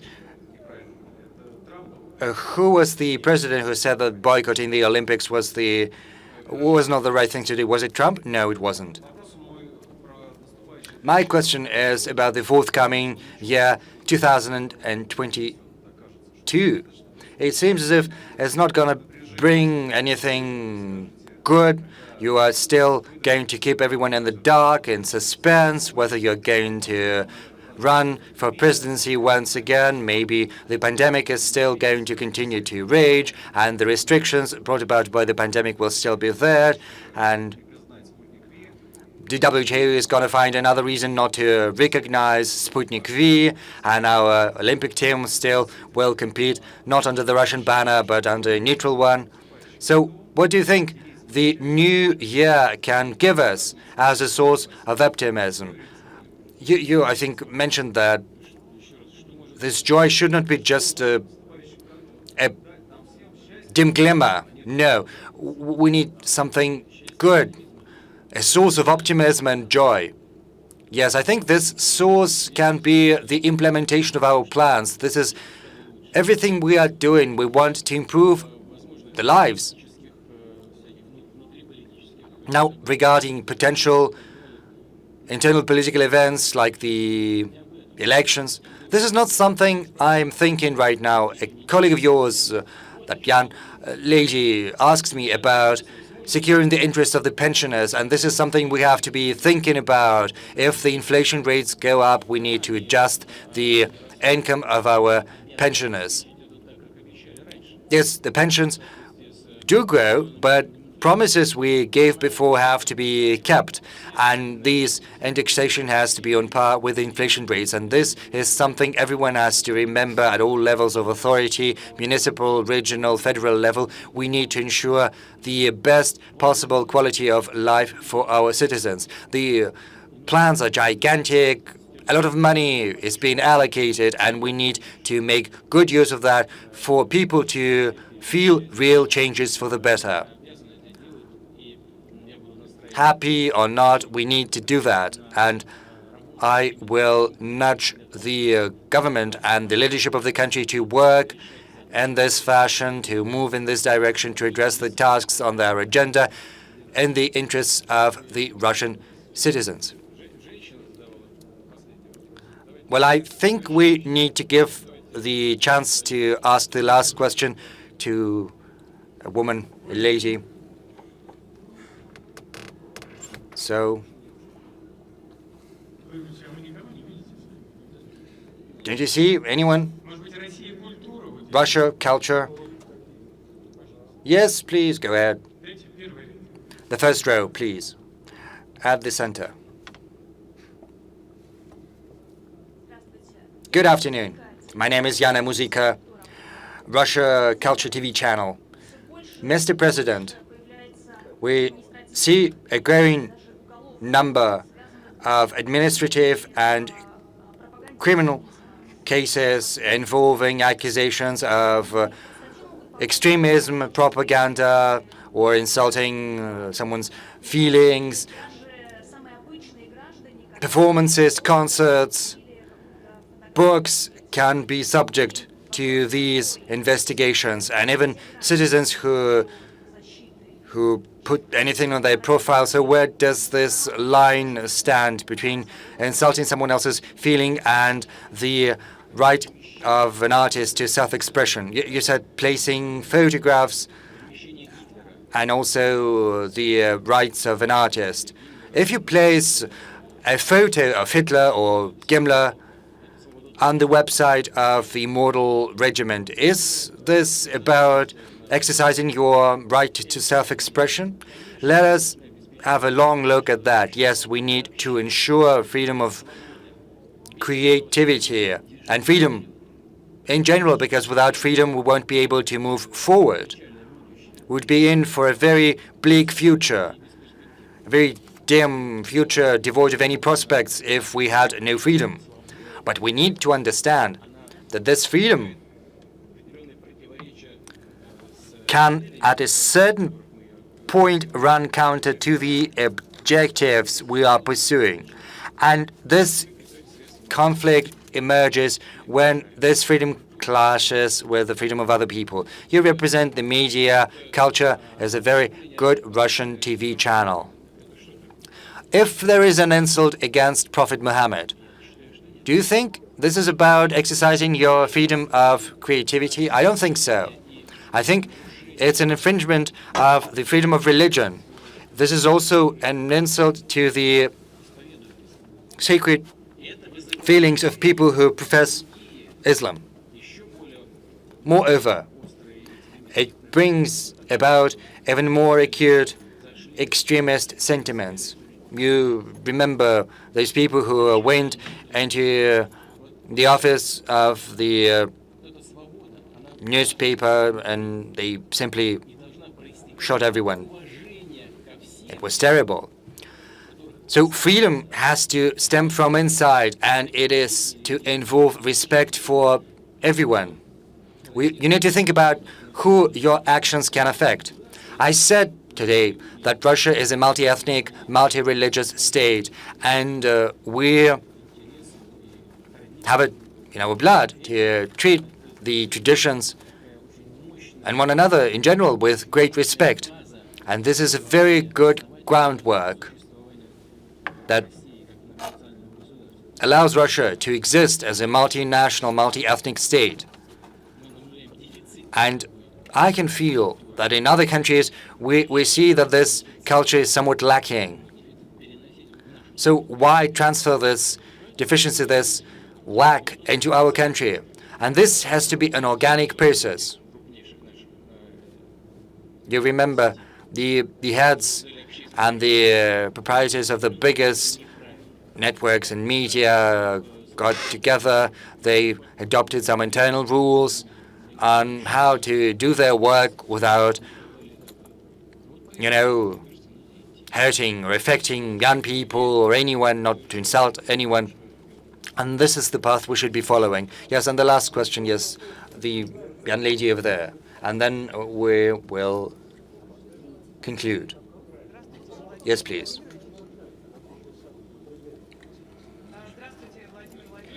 Good afternoon, Mr. President. My name is Zuhra Ishmuhamedova, Sputnik News Agency. My question is about Afghanistan. On August the 15th, all of us witnessed the Taliban movement seize power in Kabul after the flight of now ex-President Ashraf Ghani. My question is whether Russia is going to recognize the Taliban government and what are the prospects for developing ties between Russia and Afghanistan.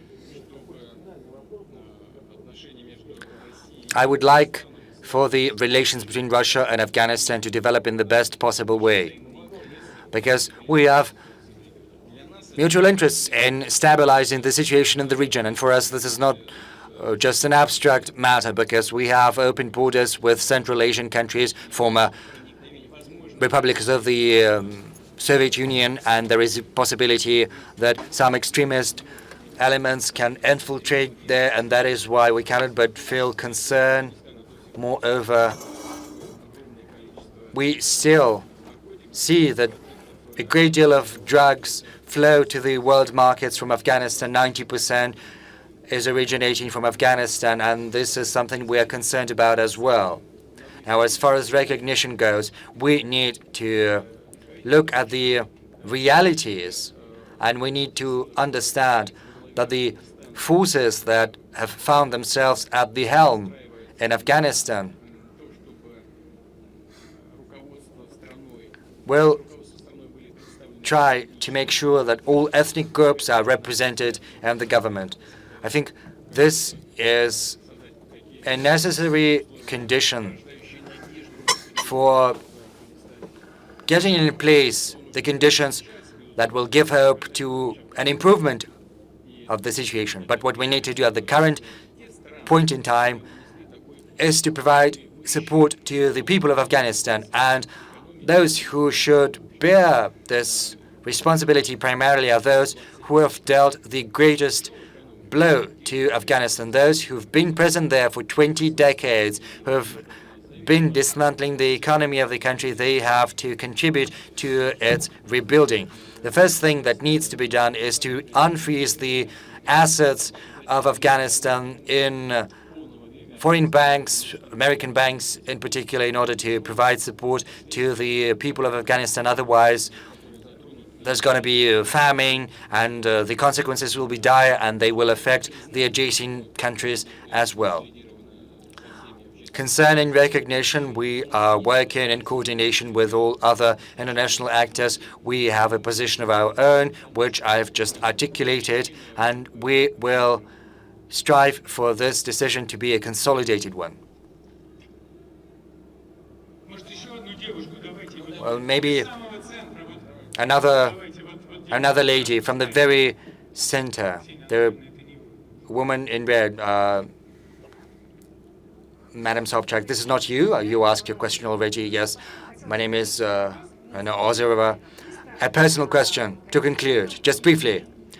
Given the pandemic, don't you feel this lack of personal communication, a deficit of emotions and impressions? You said that you speak to your employees from a distance of 3 meters. If there is no contact, this eye-to-eye contact, is it efficient enough?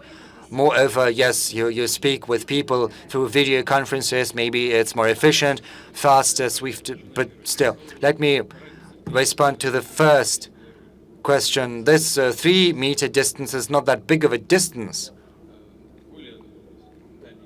There's a big distance right now between the two of us, but we still have a free communication. And if a colleague is sitting 3 meters from me, that's not that much of a distance. I almost don't feel it. And of course, if communication is carried out through modern media, well, it's all been fine-tuned.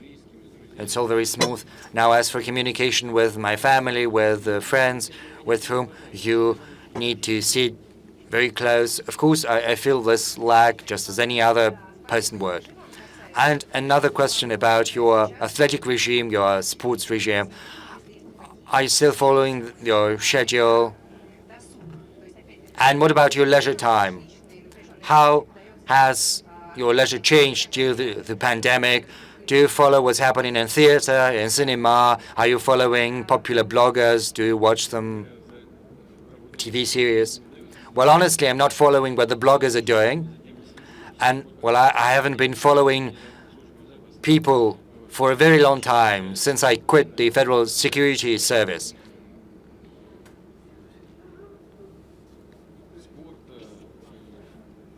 As for sport, and as for my leisure, leisure is almost non-existent, but I do sport still because I think this is my duty. It's my duty to keep fit, because if I'm not fit, it's going to be more difficult for me to keep my schedule. And I need to keep my schedule, and I need to keep my promises to the Russian people and do what you ask me to do. And I would like to wish you a very Happy New Year, and my best wishes go to you.